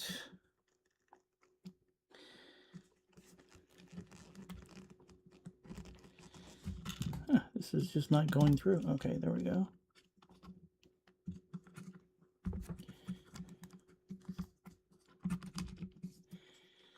There.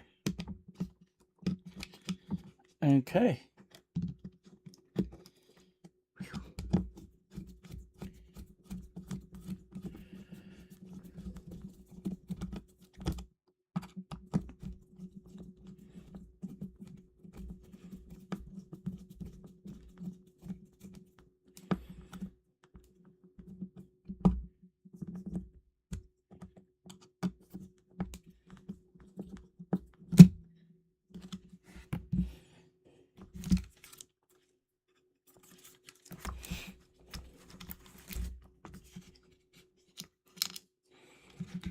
Okay, there we go. Let's grab this and this.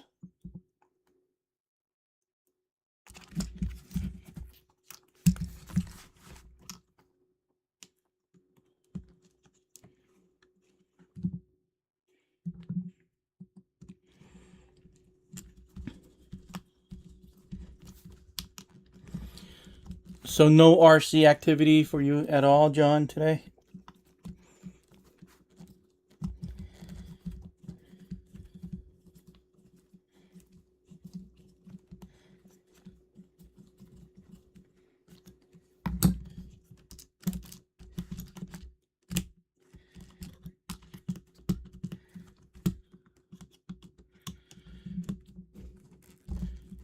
I'm going to show the body here in a second, and I did something different. I didn't use Tamiya paint for this one. That is not very smooth, but I think because I have it too tight. I use, I think it's called Spastics. I don't know if you've heard of it. And I was pleasantly surprised for the most part.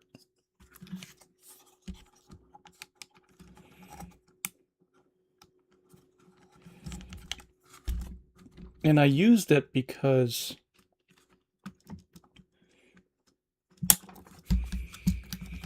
the color I chose, the last time I used the Tamiya can, it peeled big time. It chipped, it peeled, and it just didn't survive. So I thought I'd try another brand, and I really like it. I really like the Spastics brand. The only thing I didn't like about it was the smell afterwards. I think the Tamiya paints does a really good job of just fading away. The smell basically just fumes. The smell is just basically fading away after a day. That's why I always just leave it out. I don't bring it inside until like a day after. I don't bring it inside the house. I just leave it in the garage for a day after I paint it to kind of let it air out. But for this Spastics brand that I used, it 2 days, I can still kind of smell it. It's a different kind of smell. It's not the same like aerosol smelling fumes, but it's just unpleasant. Okay, I think we have a good stopping point, and I think we're getting really close to finishing this, by the way. 225, we have a couple braces on. And then we're going to mount the motor and electronics, and I think that's it. Okay, so I'm going to take a really quick bathroom break right now. Installing Dean's connector or laundry. You can do both. Laundry takes a while, right? Laundry, takes at least 50 minutes for it to wash. So in that 50 minutes, you can do some soldering. But you know what? As far as connectors are concerned, like physical connectors, I think Dean's are I probably the best at Dean's in terms of all the other ones. Not like I'm the best in the world. In terms of like being able to execute it in a way that looks relatively professional and safe, I think I can do Dean's the best. Um, I very seldomly do I do XT60 anymore. And Tamiya you crimp, and those I can never crimp a Tamiya connector properly. And then the only other ones I do are the 4mm and the 5mm um, bullets. I've gotten better over the years, but that's still, I mean, that's still kind of hit or miss. Oh, okay, I see you at the laundromat. Okay, I gotcha. You can just bring all the stuff with you, right? Just do it in the corner, and hopefully nobody says anything with the fumes coming out. But I will be right back, guys. Thanks for hanging in there. And, yep, quick 5-minute break.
Okay, I am back. Was that 5 minutes? Yep, that looks like it was 5 minutes.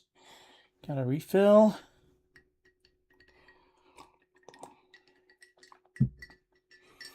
We're ready to move on. Let's see. So 225, we're here. See, this whole, like, it doesn't work for me. So bag 5. There are only 7 bags, and bag 6, I believe, were the tires. So after this one, we're almost done.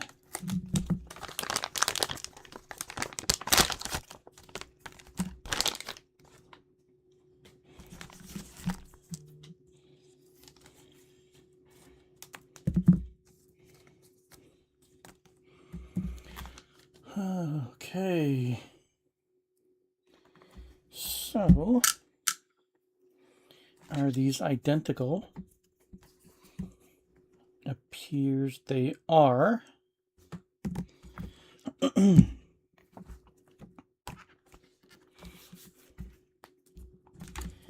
And it is...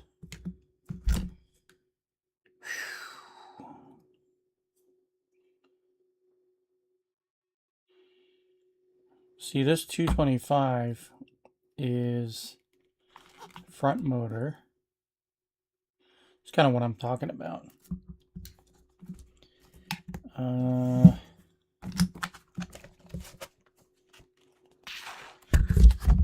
then this is rear motor. Is it me, or is 225 not meant to be mid-motor? Maybe that's the problem. Maybe I didn't make the correct choice. We shall find out.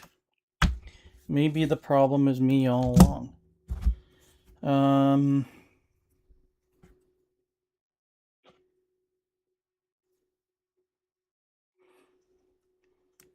I mean, that would be tragic, but...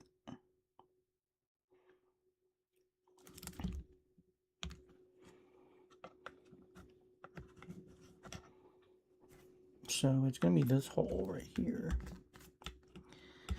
I'm starting to suspect that might be the case. Okay, so there's 2 screws here.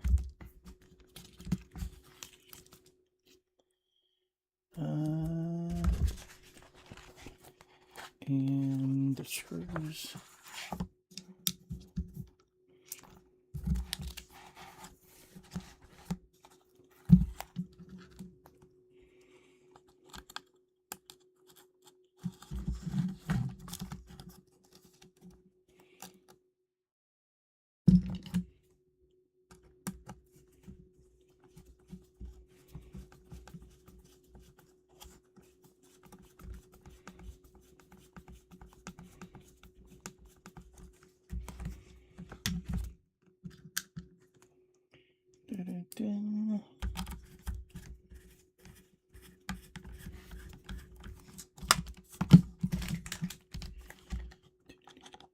Oops. Wrong bit.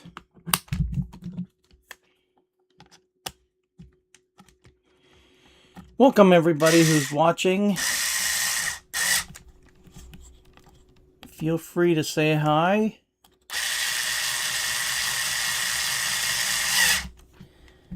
And tell me where you're watching from. Always interested to know where the world of RC comes together. We're all fans one way or another. And welcome. I think this one will be here.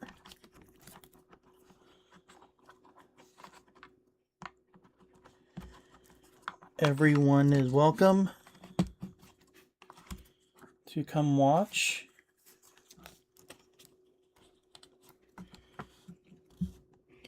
Unless you're a Traxxas fan. I'm just kidding.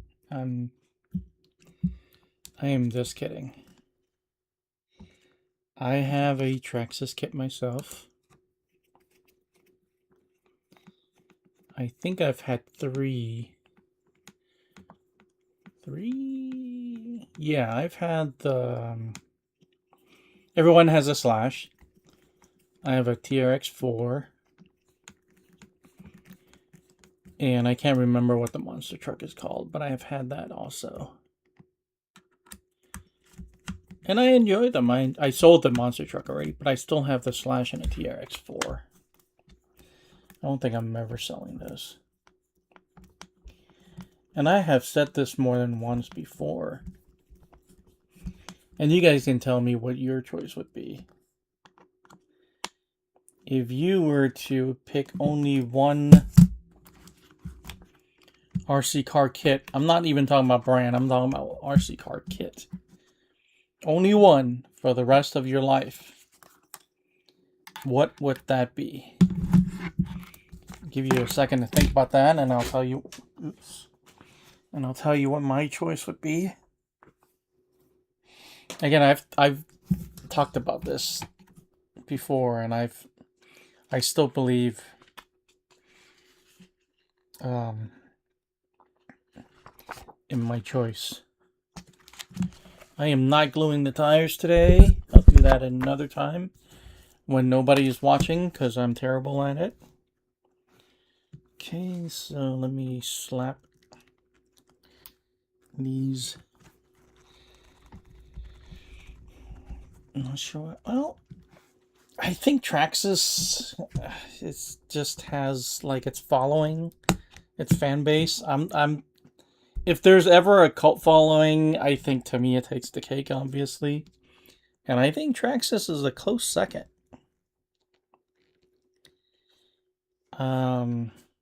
I don't know if you agree or not, but if you will run into Traxxas fanatics in any RC forum you run into. Okay, just make sure the tread is forward. I mean, for good reason. I mean, it's a huge ecosystem, right? Their electronics are not the best. I would say they're probably the worst, but you know, you get a lot of support. You have a lot of product options. None of them are, you know, the best in the industry, but at least you have a lot to choose from, right? Hey, this is not, is this the same? Oh, this is not even standard size. What size is this? Do I have a wrench for this?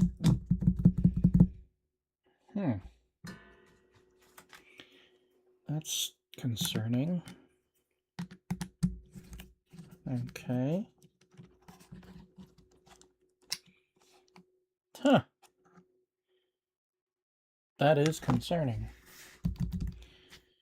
Is this standard size hex? I hope it is. Wow. Anyway. Tamiya TA03. Okay. HPI 5B. Okay, hold on. Let me look up what HPI 5B is. Hold on. HPI 5B. Okay. Yeah, I've seen that before. That is a huge buggy. Interesting. That's an interesting choice. Is that an E? NEC Avenue? I don't have the greatest screen resolution on this computer. It's actually a TV. Oh, wait a minute. I knew I saw pins that had a flat spot. So these do exist. So I did use the wrong pins in there. Oh well. I'll take it apart afterwards. I'm not going to take it apart right now.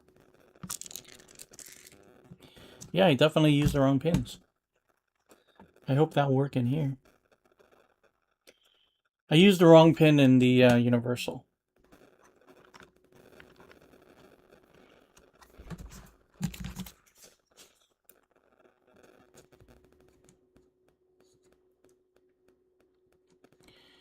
But how are you supposed to know that if this is your first kit. You know what I mean? Like, I can tell just by looking at it. When I was putting together the Universal, I thought I saw pins with a flat spot. And then, like, after I picked one up, I didn't see it. I was like, okay. Maybe I was just imagining things. But I guess I wasn't. RC knows what a 5B is. Yeah, I am not that guy, I guess. Apparently, I am not that everybody. Let's see. HPI isn't, like, super popular around here. And it's I think the time when it came out, it was kind of like my blind spot. I wasn't in RC back then. I started probably in the 80s, right? It's got to be in the 80s with the Grasshopper. And then I kind of picked it back up in mid to late last decade. So 2015, 2016, around there. So yeah, that whole HPI is kind of a blind spot. I've had a couple HPIs, I think. I think I've had one of their... I had the touring car, so I forgot what they're called, RS Sport 3, I think. And I've had their crawler, the Venture.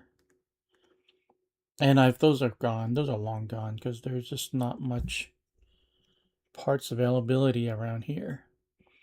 So I'm going to use these pins for now, just to finish this kit, but I will replace them with the ones in there afterwards.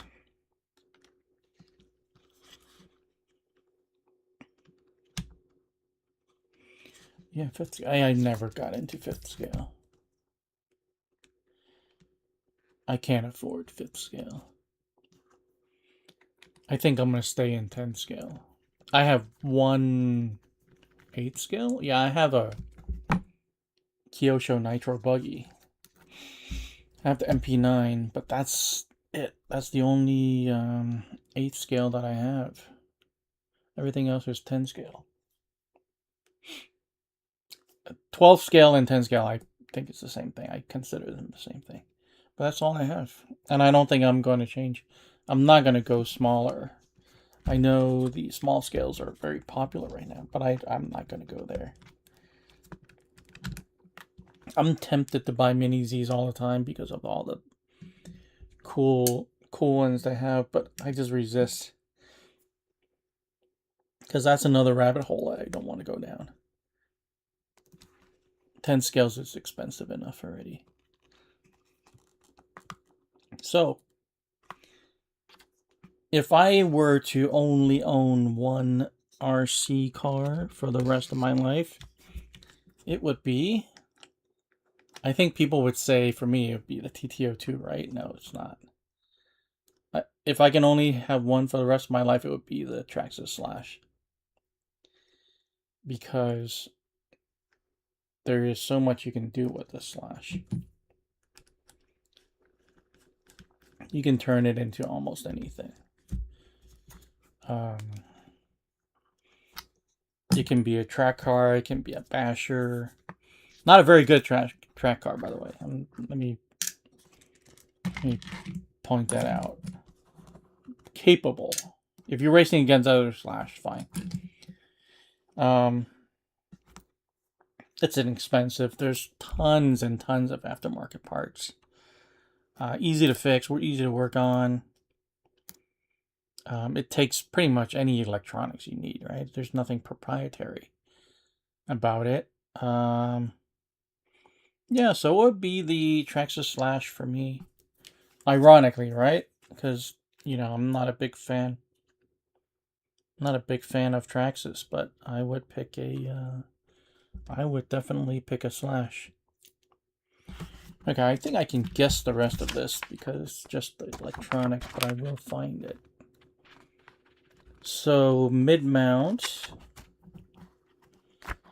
motor. Yeah, I was wondering why you would put this brace on before the motor, but okay. Well, that is that. Any hobby grade smaller than 114. Getting that big sand dune buggy. Oh, that's cool.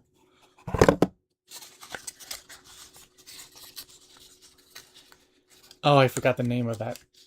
Gosh, I know exactly what you're talking. It's like orange, right? Orange and silver. I forgot what it's called. Okay, so why would you put the wheels and this brace on before you put on the motor? I don't understand.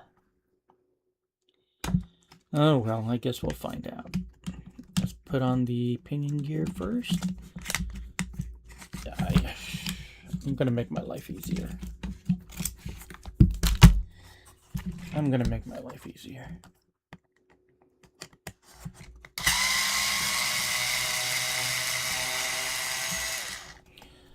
Oh, you must live in an open field or something, right? You have a lot of space. I don't have that much space around here.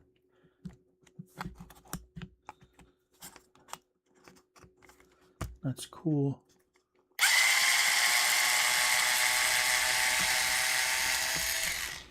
I live in the suburbs. I wouldn't even be able to take that outside.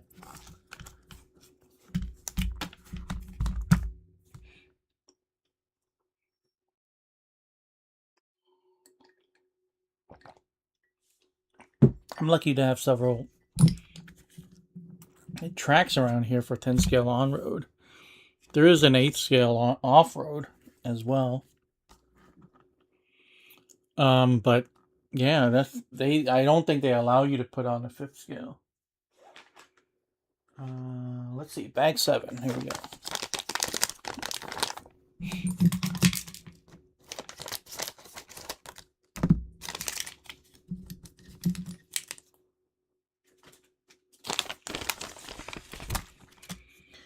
Okay, foam bumper, very cool. Where are you? Let's see, pinion gear, there you are. It's pretty cool, we're almost done. And looks like I have at least an hour to go, right? Time-wise. I just have street for on-road, for off-road. Oh, okay.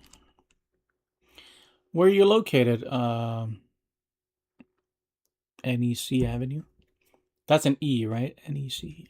Okay, my monitor resolution's terrible. Okay, so I need this set screw. I think I saw one here.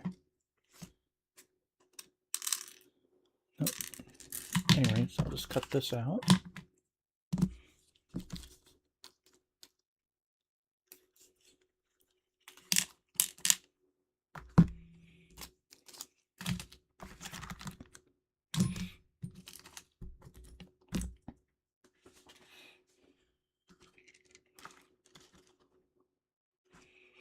This is a 15 tooth, yep, 15 tooth pinion, in case you're wondering.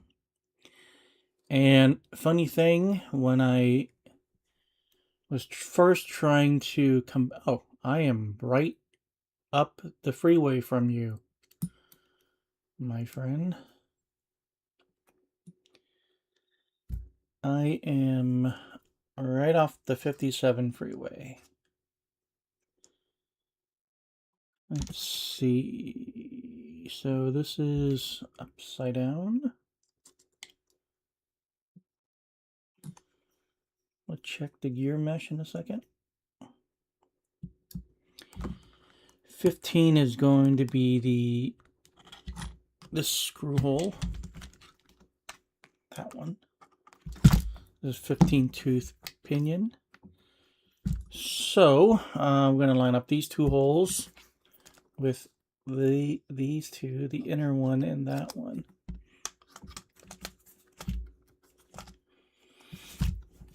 Is this too big? it's not. Okay. I was like, did I... Does this kit need a 380 motor? I was gonna freak out here for a second. Because I do not have one. Okay, there we go. I'm going to assume this is the motor screw. M3 by 8. Yeah, that's the only one there. I do need that washer. And that should be this right here. Why wasn't this just in the other pocket as the other one? Interesting. Just a few months ago, I haven't built it yet. I thought you were in Taiwan. No, I'm here. I'm here in Southern California with you. Da, da.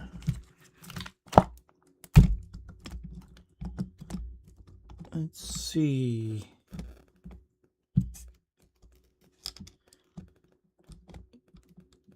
Where do you buy your kits? I know you have Ultimate Hobby. It's not a very good hobby shop, in my opinion, but I know you have that down there. Are there any other hobby shops in Orange County that I'm not aware of? I'm sure there are. I have enough around me that I don't need to drive that far to go to other ones. I have pretty much everything I need around me.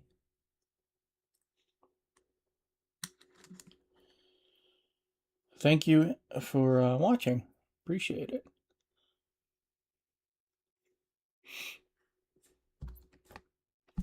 Yeah, how come you haven't built it yet? I do that all the time. I'm just curious why. Other people don't build the kit they buy. I mean, I have... For example, I have this 3 Racing Secure D6 under my bed that's been there for a year, probably more. I will probably build it this year. 2026 though.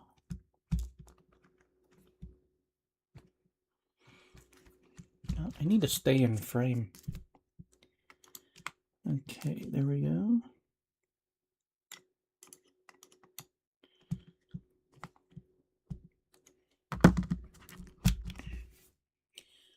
Okay, so you don't go. Okay, you don't go. Okay, I don't know where. Okay, I see.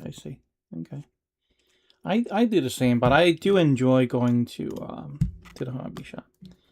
Maybe it's an age thing. Maybe it's you know, I enjoyed going there when I was young. And I still enjoy physical shops. Going out there, hanging out, talking to the owner, stuff like that.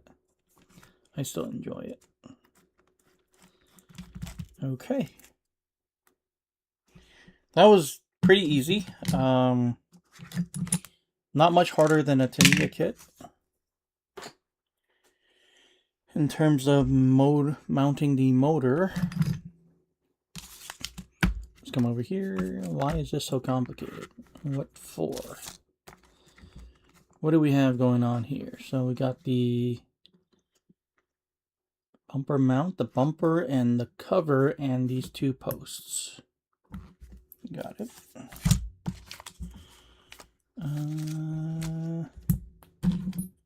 So this is probably the bottom, right?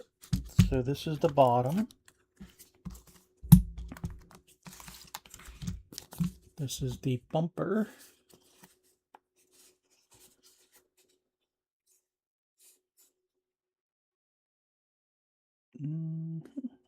Okay. Is that correct? Well, let's find the cover and then we'll figure it out. Okay, here we go. These go through there.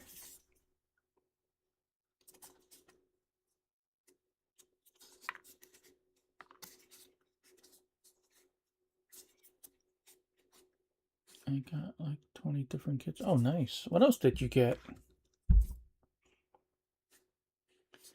That's a lot of kits.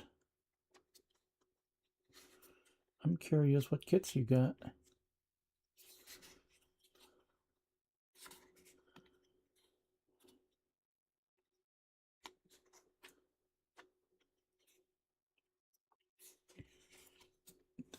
Okay, so that's that.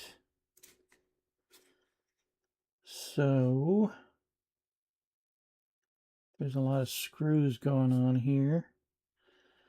So these three are going to be here. That goes onto the chassis. These two and these two connects the bumper to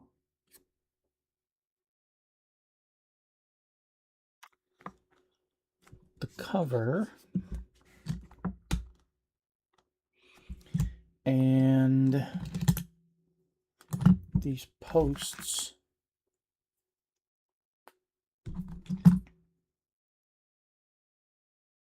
MO60. Oh, that's a good one. I built that a while ago. The body's kind of weird. If I remember correctly. The body I think was kind of weird. I forgot why though. This was a while ago.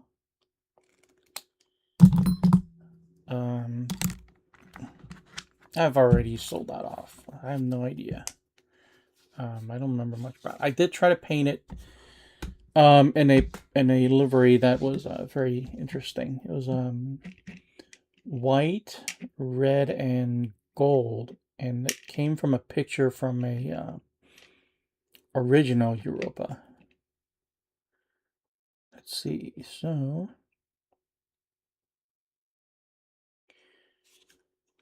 I'm going to put this screw in and see what happens.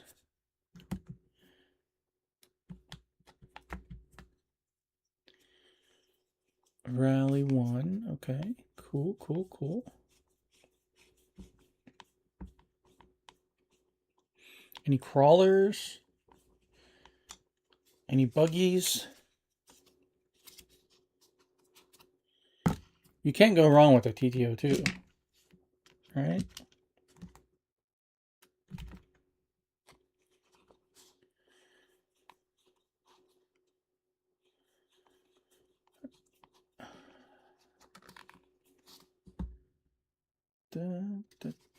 Oh, this is interesting.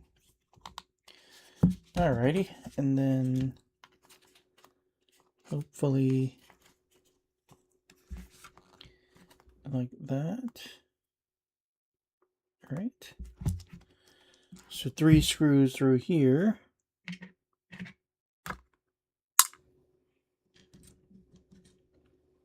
Where are the screws now? I put these. All right, let me make sure I'm not screwing this up. By 6 by 8, so these are shorter, so these are the correct screws for this. I may have used the wrong screws for the other part. Oh, I saw that. I bought it and I haven't used it yet. I know exactly what you're talking about. Yeah, it's interesting. I totally thanks for reminding me. I totally forgot about it. The belt drive thing. I have so many hop-ups for the TTO2. I don't even remember like after I bought something. BB. Oh, nice, nice. I wanted to build that, but I think I got other fish to fry this year.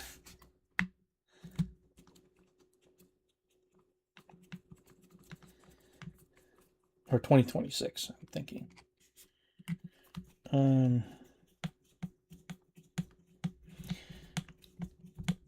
Since I want to build 1 kit a month,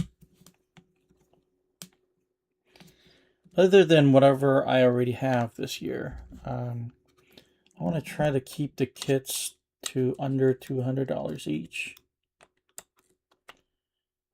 So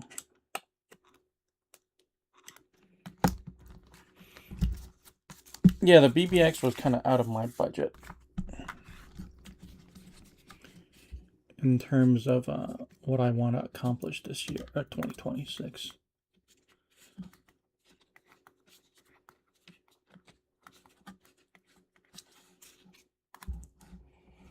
Okay, so I'm guessing these 4 screws are for the bumper.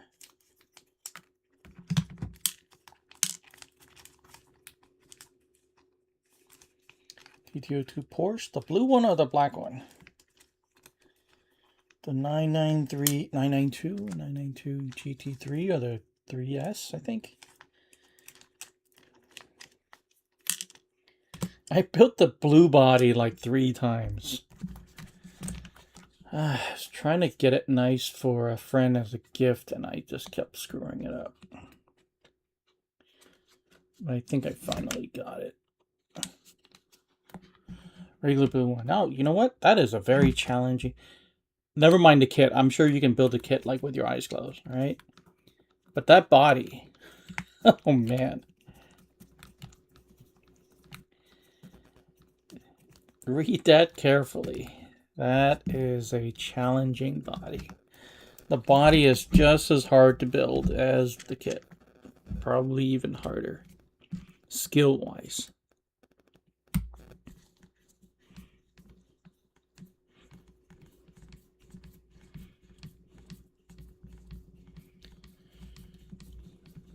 And why am I not using...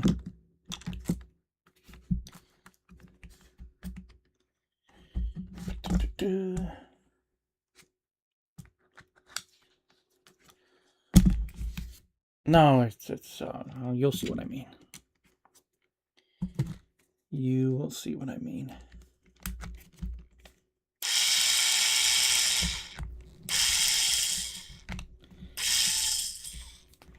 That's not working.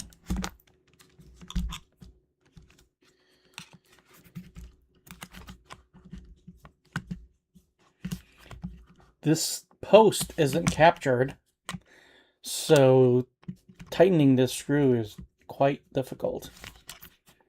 It's not indexed to anything, so I'm trying to hold it myself, but it keeps spinning. It's another questionable decision here.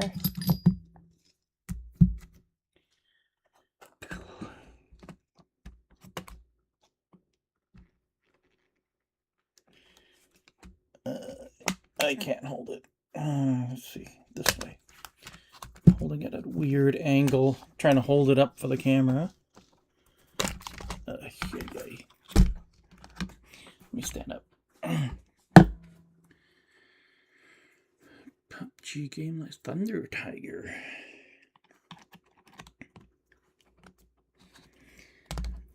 What's Thunder Tiger? Is that the Target stuff? It sounds really familiar.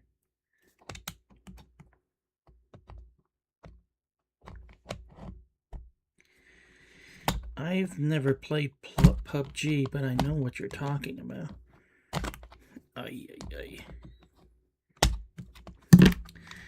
Let's try it this way.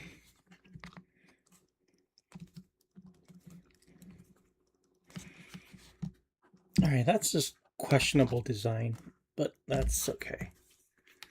Yeah, this post is free spinning, so it just wants to turn with a screw. So I don't know what they were thinking when they built this.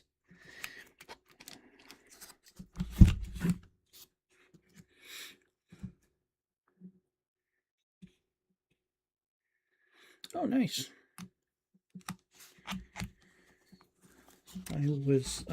I'm still am a Team Associated fanboy.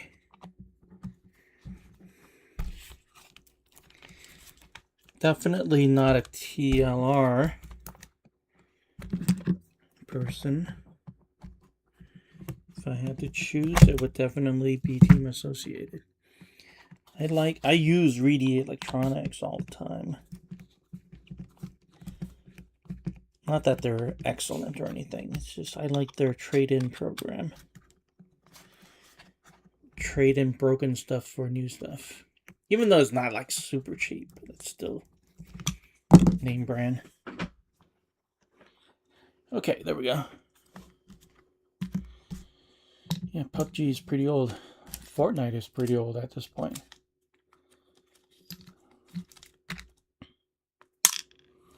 Tarkov is pretty old. So Arc Raider is like the newest extraction shooter now, right? So that's the game everybody's playing. I don't play any of those.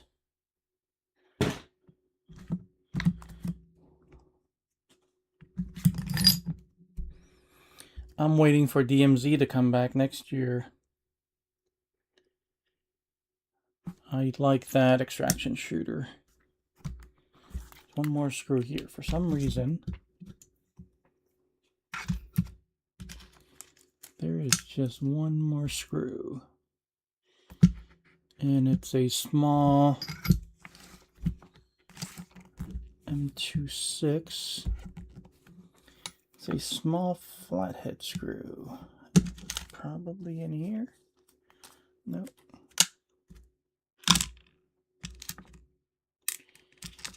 Where the heck is it? Yeah, that.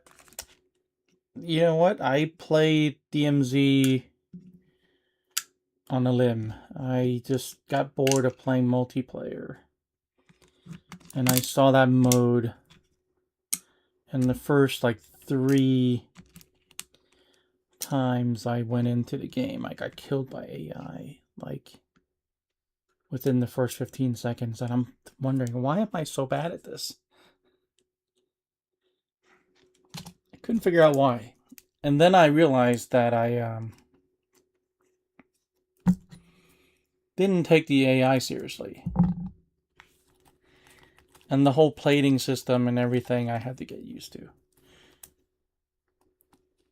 So I didn't play Warzone at all. So I'm not used to the plates and everything. And after I figured it out, I just got hooked on the missions and stuff.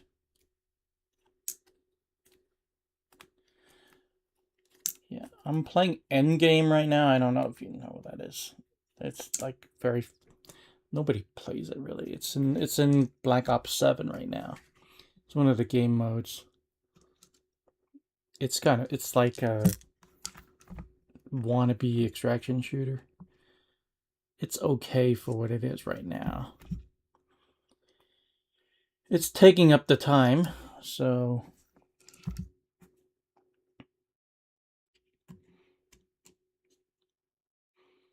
yeah, I'm talking about DMZ in Call of Duty. I played that religiously for like a year and a half. And then I watched somebody else play it on YouTube for another year and a half. And I'm just sad that everybody moved on. And then I played Zombies, MW3 Zombies for a while. Also open world extraction shooter. I actually kind of like that. I just slightly more than DMZ. Because there was no PvP.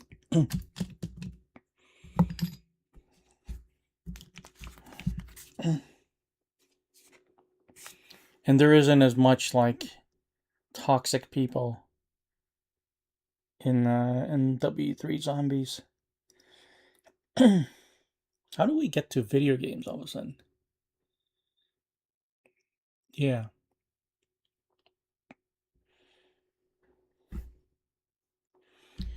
So now I'm playing BO7 Zombies and switching off to Endgame every other game.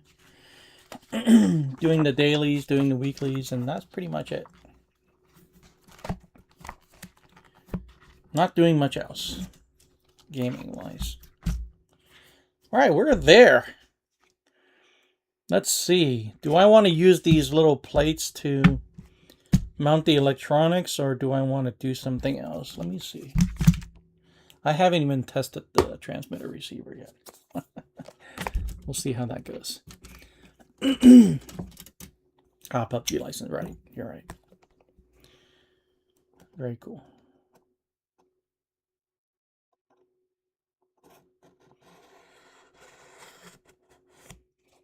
John, are you still there?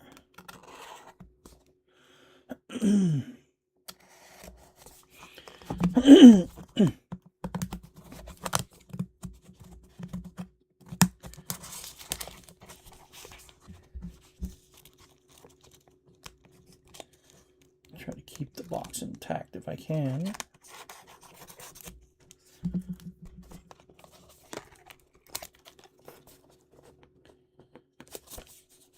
Yeah, I'll be winging. In terms of brush DSC goes, this is really the only one that is a good value and good electronics wise.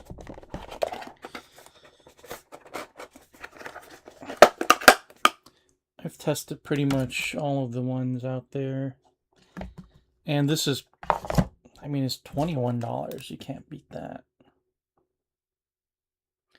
Okay, so I have seen several configurations. I have seen people, actually, I don't know if I've ever seen anybody use the plates, but I have seen it placed here, and I think that's going to be my preference.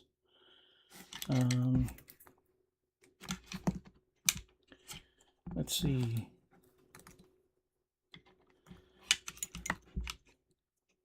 So there. I'll just put the receiver right next to it, but I do want to, let's see.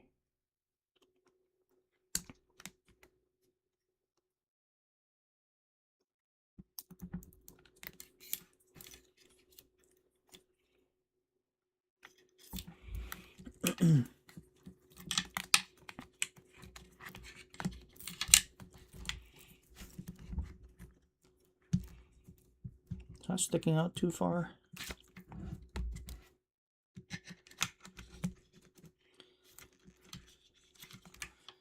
All right, let's see. How about this? No. Nope, that's touching the motor. I don't want to do that.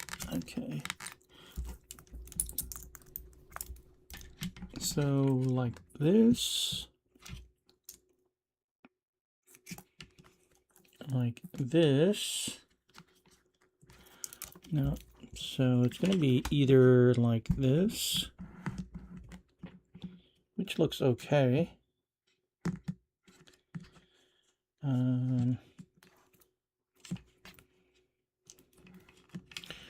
Or I can take this off and glue this somewhere else, tape this somewhere else. I can do this. And then tape it over here or something. Oh, sorry, you can't see. I can probably do this.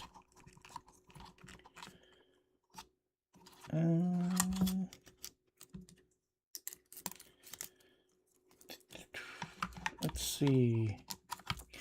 You know what? I think I'm going to try. I'm just going to try this way. The way I had it before.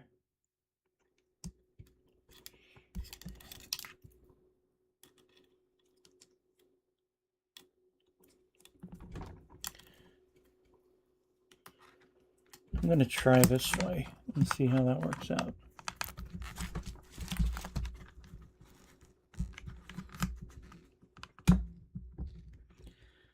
Okay. Oh, you know what? Not much of the ESC is being taped down. Just touching the tape. So that may not work. Yeah, let's see the other side.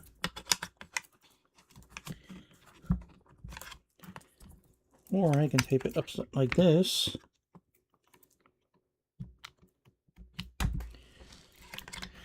Or I can just tape it where they say to tape it. So let's see where the battery is.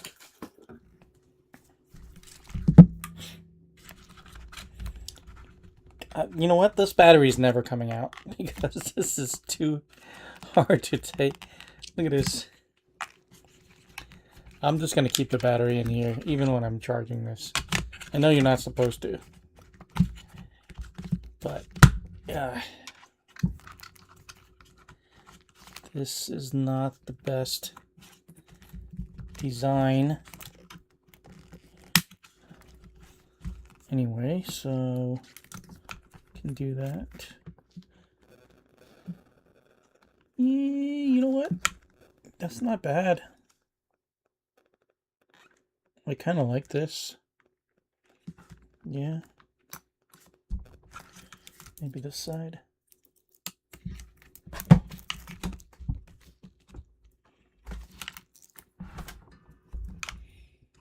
Yeah, I don't know. Well, let's do this side. I think that's pretty good. And I'll just put some tape over here. We'll just lock it down and see what happens. I need a little bit more tape than that. And did it come with any more tape? Let's see. Oh, there it is.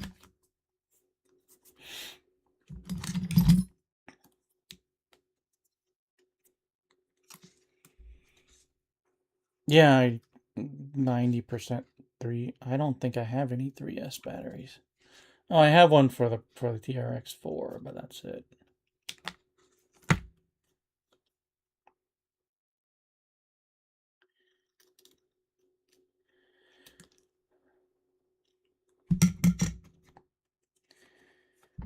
I am 99%, 95%. Hey, John, good, you're still there. 95% 10 scale 2S. I think that's pretty much where my wheelhouse is.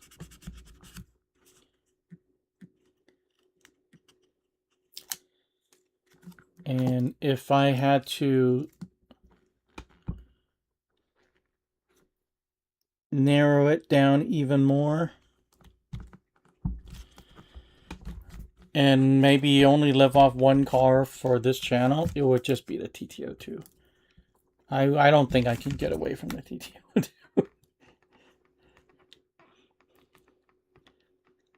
I look at my stats, sometimes my analytics sometimes, and how did people find you? TT02, TT02. Most popular video, TT02 clone. It is. I built my own. I made my own bed. I'm not going to be able to get out of it.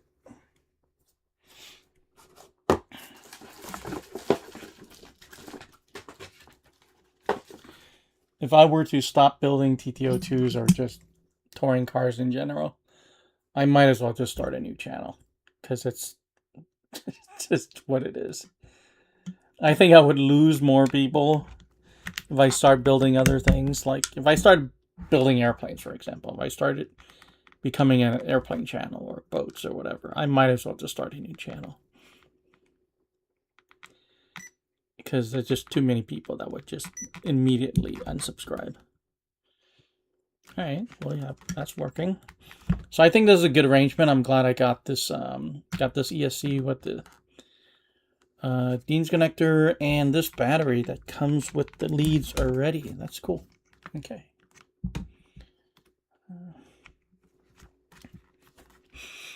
Okay, so let's put the receiver over here. So let's talk about receiver. I haven't even opened this yet. Oh, you know what? I need to put this back before I forget later.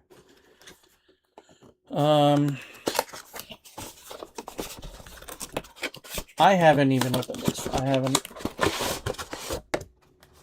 So I hope it's charged. Wow, that's a big. That is a big receiver. Hold on a second. Hold on a second. This must have like a gyro or something. Alright, it fits. I'm not sure I want to use this though. What else do I have? This is a very nice... I'm having second thoughts about this. Okay, for right now, I'll tell you what I'm going to do.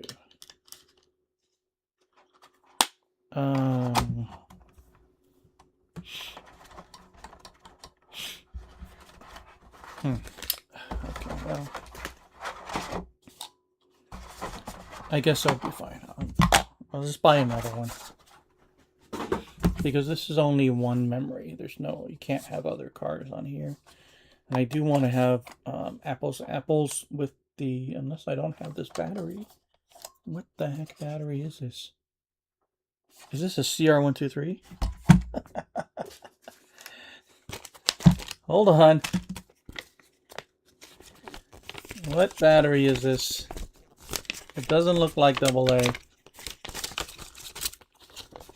This is not good.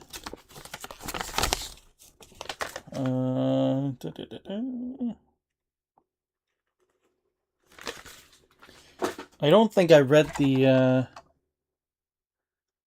I didn't read the specs properly. That looks a lot like CR123 to me.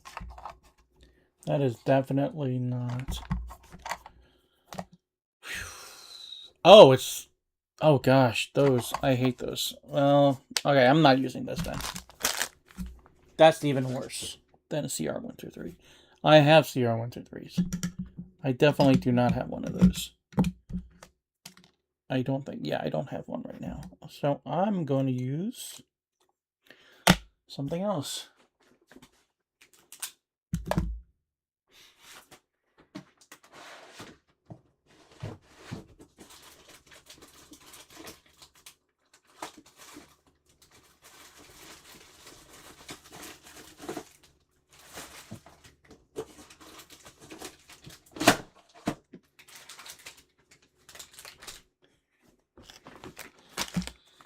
So,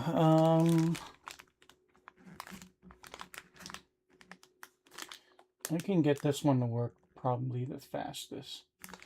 But I think ultimately it's going to end up with this. So I'll just take this one. This is, yeah, so this, it fits. Yeah, it fits. Okay, so, okay.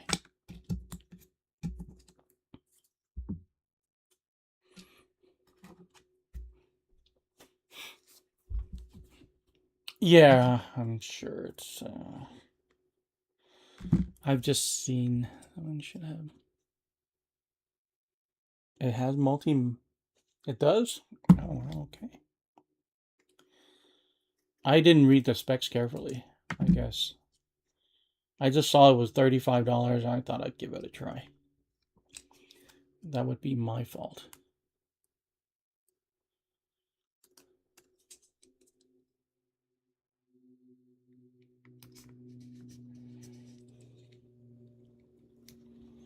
I think this one is already binded to the transmitter, so we'll find out in a second here.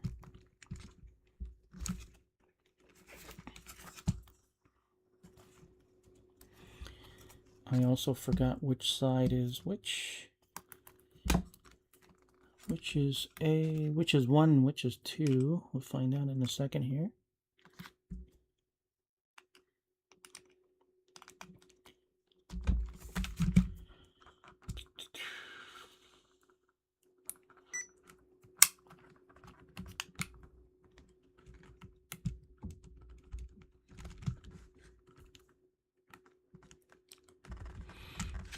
All right. There we go.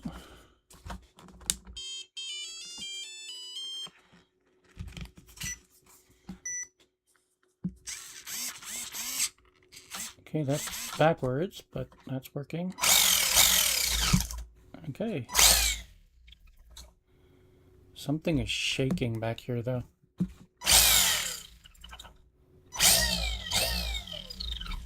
Oh, this screw. This screw is loose.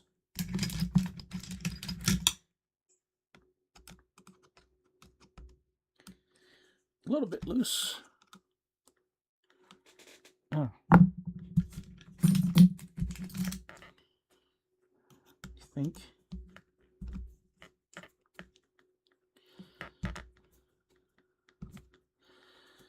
Yeah, it is definitely unique, but I don't think it's a good thing.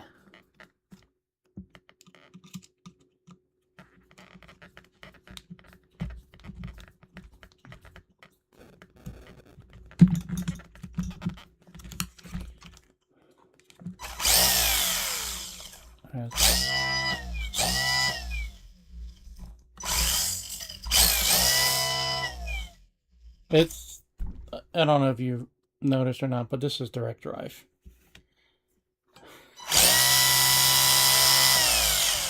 It's 1-to-1 gear ratio. Well, at least it's, you know, it's whatever this combination is. This spur and this pinion. There's no transmission here. There's no gearbox. So the final gear ratio is just whatever this is. Which is interesting. Or the internal gear ratio, not the final. The internal gear ratio is just what this is. Okay, so that's there. I'm going to turn this off so we know all of that is working. Let's unplug this to be safe. So we have that working. We're very close. Oh, okay. I got about half an hour left. So let me put this back on so I don't forget.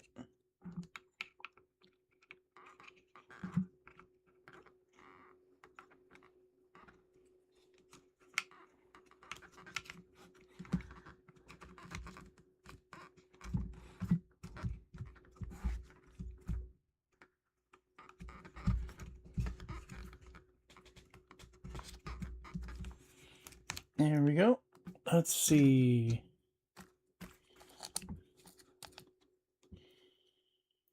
Will receiver fit behind battery? Yeah, probably. For sure, yes. There's a lot of space. ESC and the receiver will fit back there. I just wanted the switch to be attached to ESC, so this works. I don't even need the plate.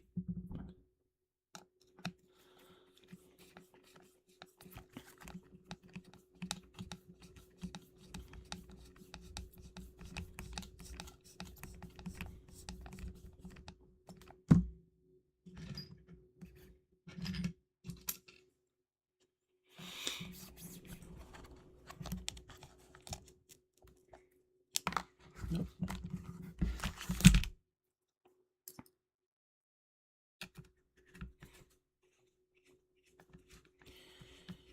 Use a gear ratio by changing the KB rating. Electronic gear ratio by choosing KVI pay.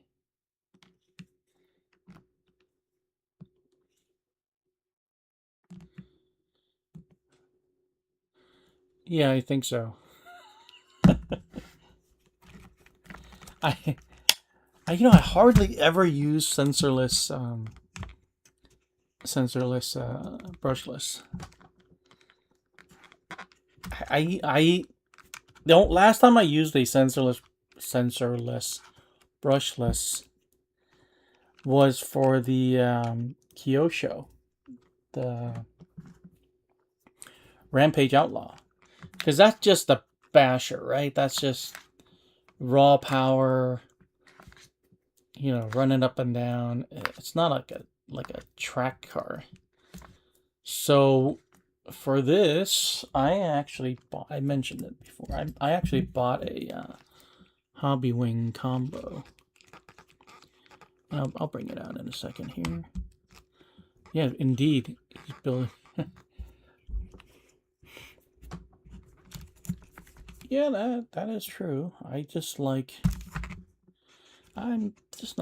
a huge fan of sensorless on track cars.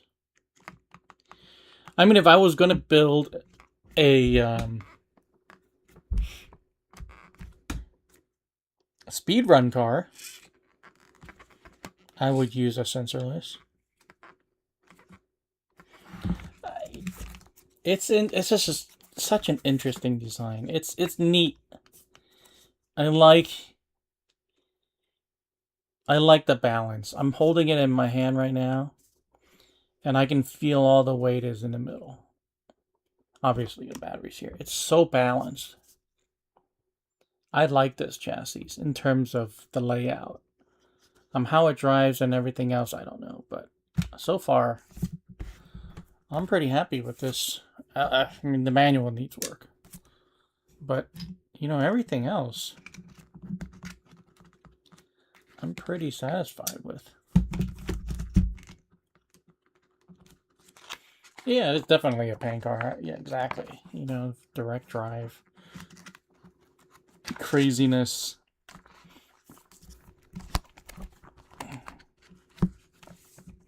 Yeah, if you have that Rampage Outlaw, I would put the sensorless in there. I would put that 3900 in there. I would get something else for this car. So let me show you what I have. If I can find it. Where did I put it? Let's see. Huh. I keep moving things around. I don't even know where I put it. Anyway, well, I have something else. Hold on.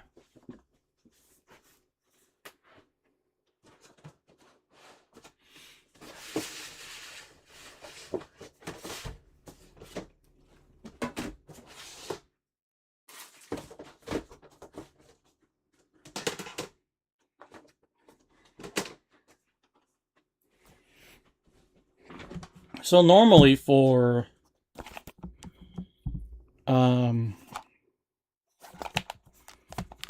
touring cars, for a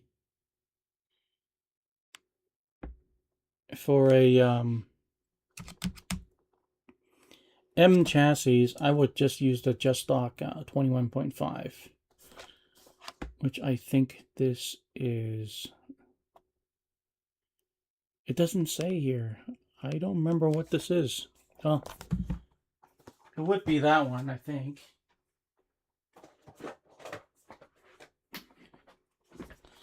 Or actually, you know what? I'll just use this. I would just use this. Because I know, oh, this is 25.5. So I would use something like this.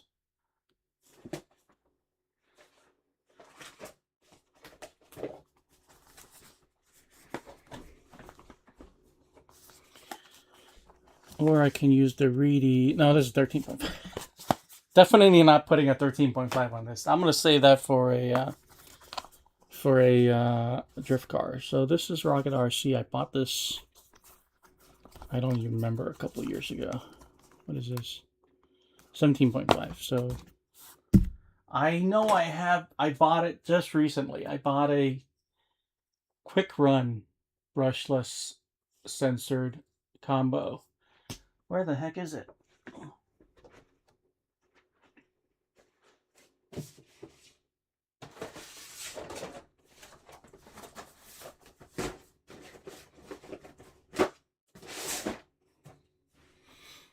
It's a big white box. I don't know where it is. Huh.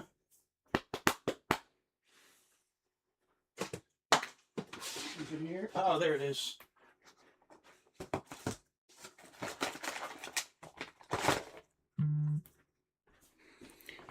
Yeah, so this is what I would use for this. This is what I bought for this kit. 21.5. Yep, this is exactly what I would have used. It's a budget sensorless combo. 21.5. This was like $90. It was on sale on A-Main. So this was originally bought for this. Until I decided to compare this kit to the MO5. So I went and got the 1060 and the torque tune instead. So I'm going to save this for something else. I'm not going to put it in this car. I'll probably save that for the 3 racing kit. Okay.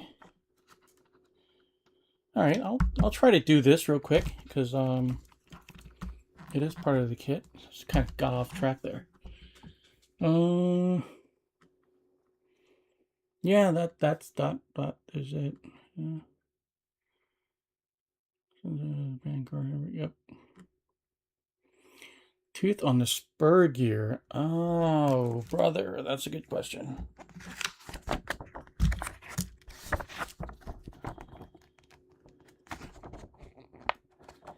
I can turn the page forward or backwards. Let's see if we can find it back here. Tell me if you see it. Spur gear 75. And the pinion is 15, so I don't have the calculator on the computer yet right now, so you can tell me what the gear ratio is. But I like this. I actually like the way it feels in hand. I wish you guys could feel this. I mean, it's got a little bit of heft to it because of the battery, but it's very, very balanced. I think this is going to drive pretty well. And I can see this thing tearing across. It probably needs just like minimum like adjustments. I think we mentioned this already. I think, John, you said there's a spring kit. I think if I had that spring kit, I would definitely drive it and maybe make some adjustments to it. But it feels really good right now, just as it is in the hand. Anyway, so let's do this. What is this part? Rear bumper. Okay, let's find that. Let me take a sip.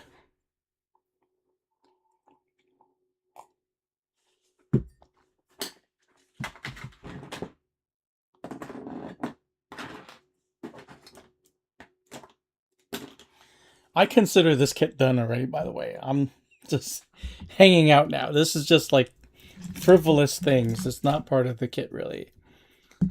I'm just hanging out with you guys now. There we go. So that's that. Oh, and I have to show you guys the body. I painted it already. You guys want to guess what color I painted the body?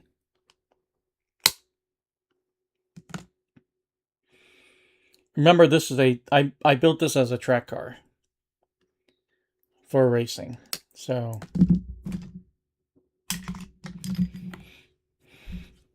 visibility is key.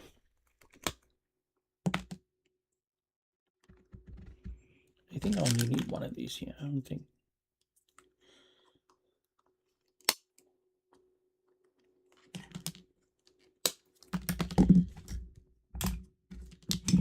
Okay, so this from the rear bumper. This is like this.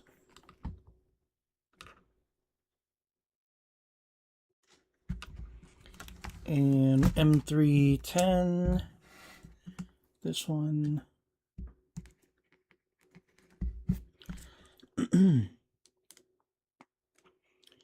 Fluorescent pink.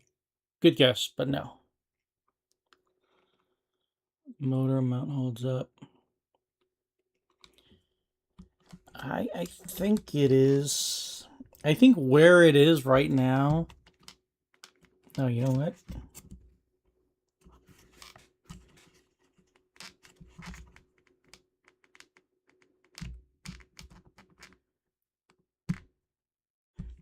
You know what, John? I think you nailed it right on the head there.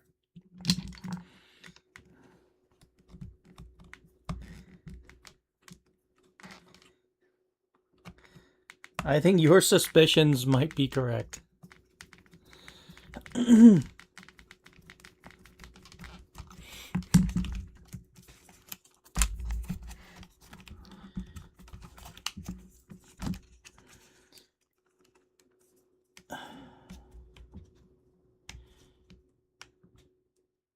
Huh. Well, I guess we'll find out, huh? But you are correct. That definitely should be aluminum.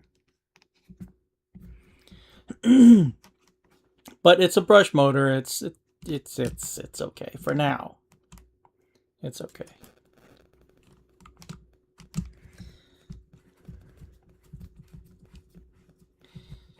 It's black on the...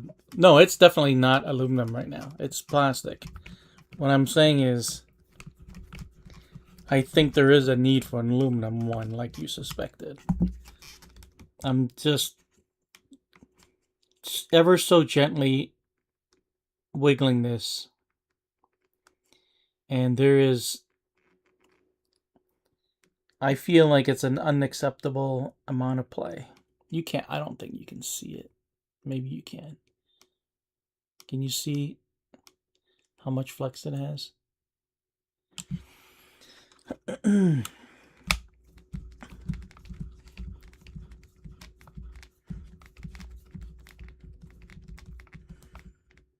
But you also have to consider the way it's mounted. It's mounted to the bulkhead, not to the chassis as well. So I think that makes it even worse. But we'll find out after I drive it. I don't think I'm going to stream the driving live. I don't think I'll be able to. But I'll definitely make a video. And I don't plan on going to the track until after Christmas for sure. It's going to start raining here, unfortunately. I can't go this afternoon. I should have gone this afternoon, actually. Huh. I went yesterday instead, but I should have gone today after I built this and throw it on the track and see what happens. But, well, hindsight is 20/20.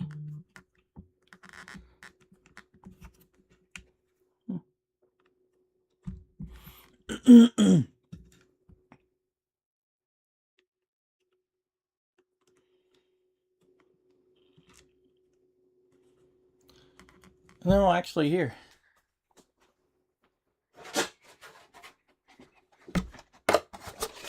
I painted it yellow, just like the NSX.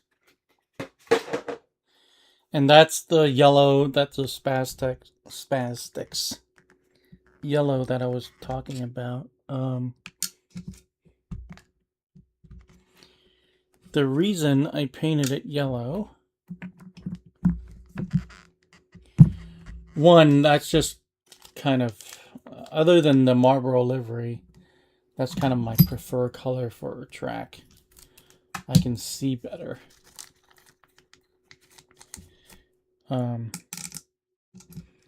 used to always paint my race cars with the Marlboro livery. You can probably see those cars. It's on my channel. There's 2 cars there that were painted that way. Actually 3. I think I painted the M chassis also. And I used the Tamiya fluorescent red for the red part. It looks really sharp. They're easy to spot. I really like that paint, that kind of paint style. But it's just more work that I really want to put into it for a car that's going to probably meet its end. So,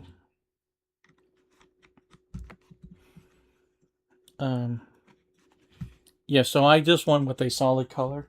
I really like the way it looked on the TA08. So I just thought, you know, what the heck. Yeah, for sure. For Bumblebee. Yep.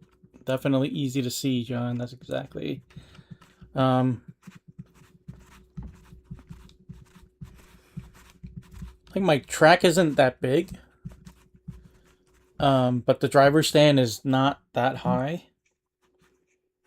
In my eyes, I'm getting old. So it's a lot easier to see when it's across the other side of the track. It's a parking lot kind of converted. So the backdrop's usually like other cars, like the front grille of other cars. And the yellow is just really easy to spot. Okay, so there's that, and this, and these caps. I'm not sure what these caps are for, but I'm guessing I don't need those unless I'm driving a station wagon or something, or a van. What the heck are those for? I think that's for another body style. Okay, let's put these two on. And it's backwards like this.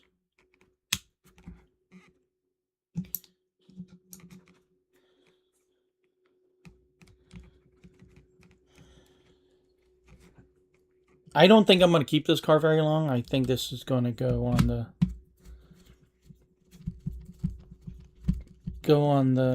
on sale probably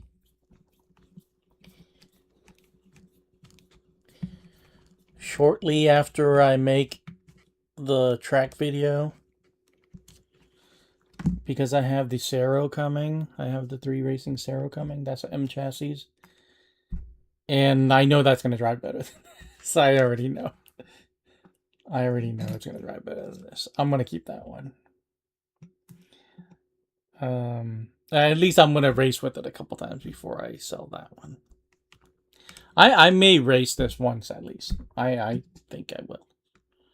But after that, I think I'm gonna sell it. I can't have too many cars.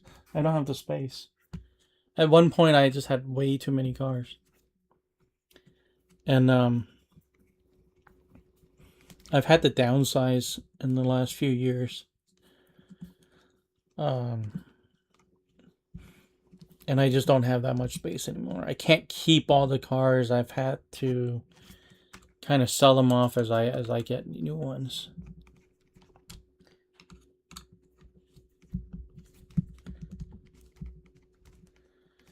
Like the Tamiya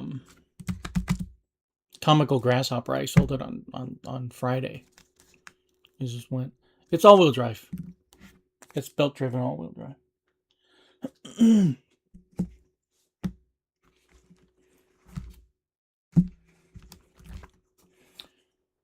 Alrighty then. There we are. Let me see. The reason why I didn't punch the holes,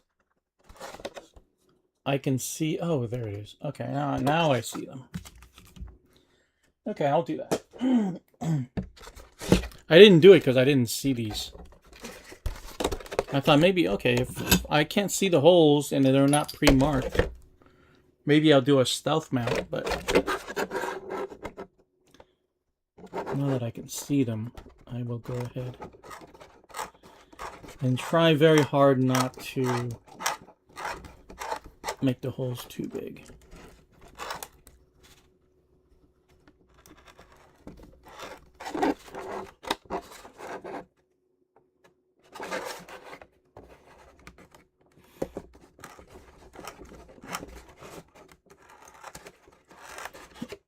Yeah, the 4-wheel drive version, I mean the front wheel drive version is 257, just like the regular wheelbase. I got the M225.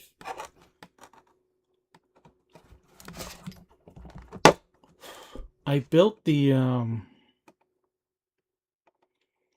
standard touring car when it first came out. It was an interesting build.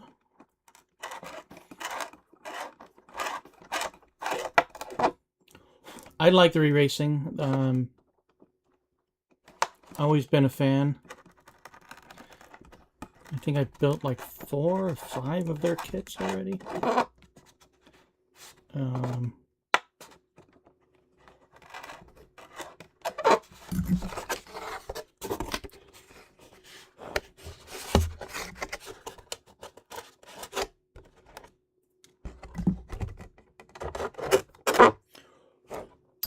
I don't know if I mentioned this to you guys, but the masking tape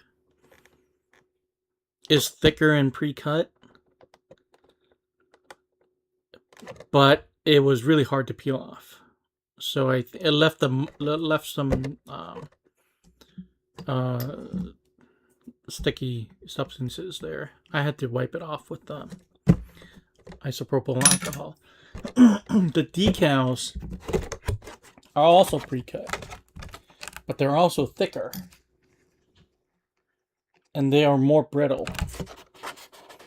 So at the end of the day, I cracked it right here. It ripped.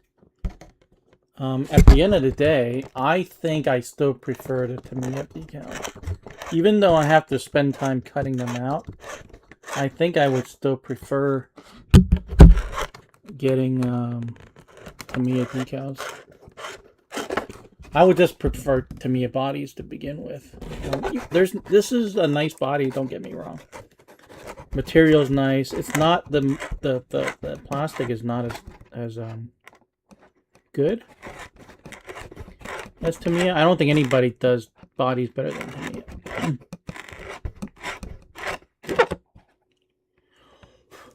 I'm trying to read the 6mm here as I turn this.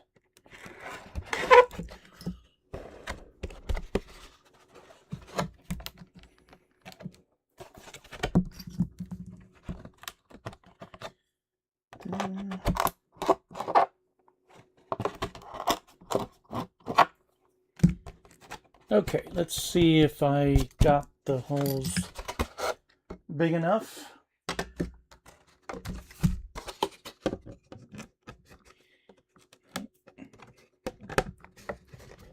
Nope, I do not.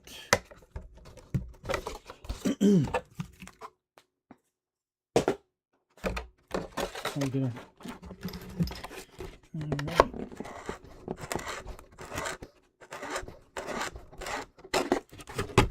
I think I made it too big just now, but we'll see. Alrighty.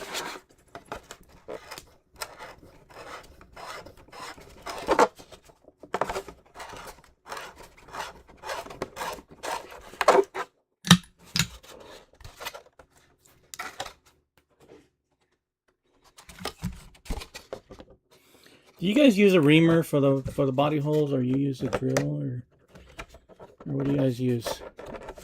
This bumper doesn't fit. Oh, there it is. There we go. Hard to see, but I'll take some pictures. I'll put it on the Instagram.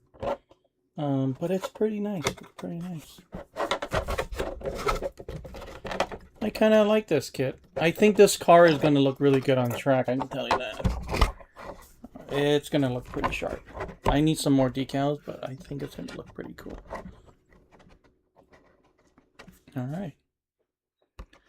So, okay, I think we're done. I'm glad we got it done. MB Miata Cup Racer body for the Tamiya MO4. MO4M, okay, good. I'm about to build an MO5M. MO5 Miata. Try if I can find it. Excuse me. And be me at a Cup Racer body for it. Oh, okay. I don't know where you go, NEC, but I can't find HPI. Like, other than that RS3 Sport, there is not that much HPI stuff around here. Soldering iron tip, okay. I tried a drill bit, a 6mm drill bit once. Because I always screw up. And I think it worked okay, but after a while it's just too cumbersome because you gotta cut it. You gotta use like a small drill first, and you gotta use like a 2mm, and then go to a 4, and then go to a 6, something like that. But yeah, what is this? Engage my audience. Start a poll. Start a Q&A. I'm not gonna do that. Maybe next time. But yeah, you guys, John and NEC, I appreciate you guys. I'm gonna go have lunch. It's 11:30. I'll spend some time with family. I'm glad we got it all the way through. I'm glad we finished the whole thing. I was kind of worried there for a second. I will try to get the battery and set this up. I will see if this has multiple memory. This was really cheap. If it has multiple memory, actually, you know what? It's possible. So Guys, thank you. Thanks for stopping by, watching me all the way to the end. I appreciate you guys spending the time. And look for driving videos of this thing very soon. Hopefully I can go during the week. Actually, it's going to rain during the week, so it'll probably be closer to next weekend. But I appreciate you guys. Thanks for watching, man. I'll see you guys on New Year's Day. I'm going to stream that Tamiya kit, the MO5 Miata. All right? You guys have a good rest of your Sunday.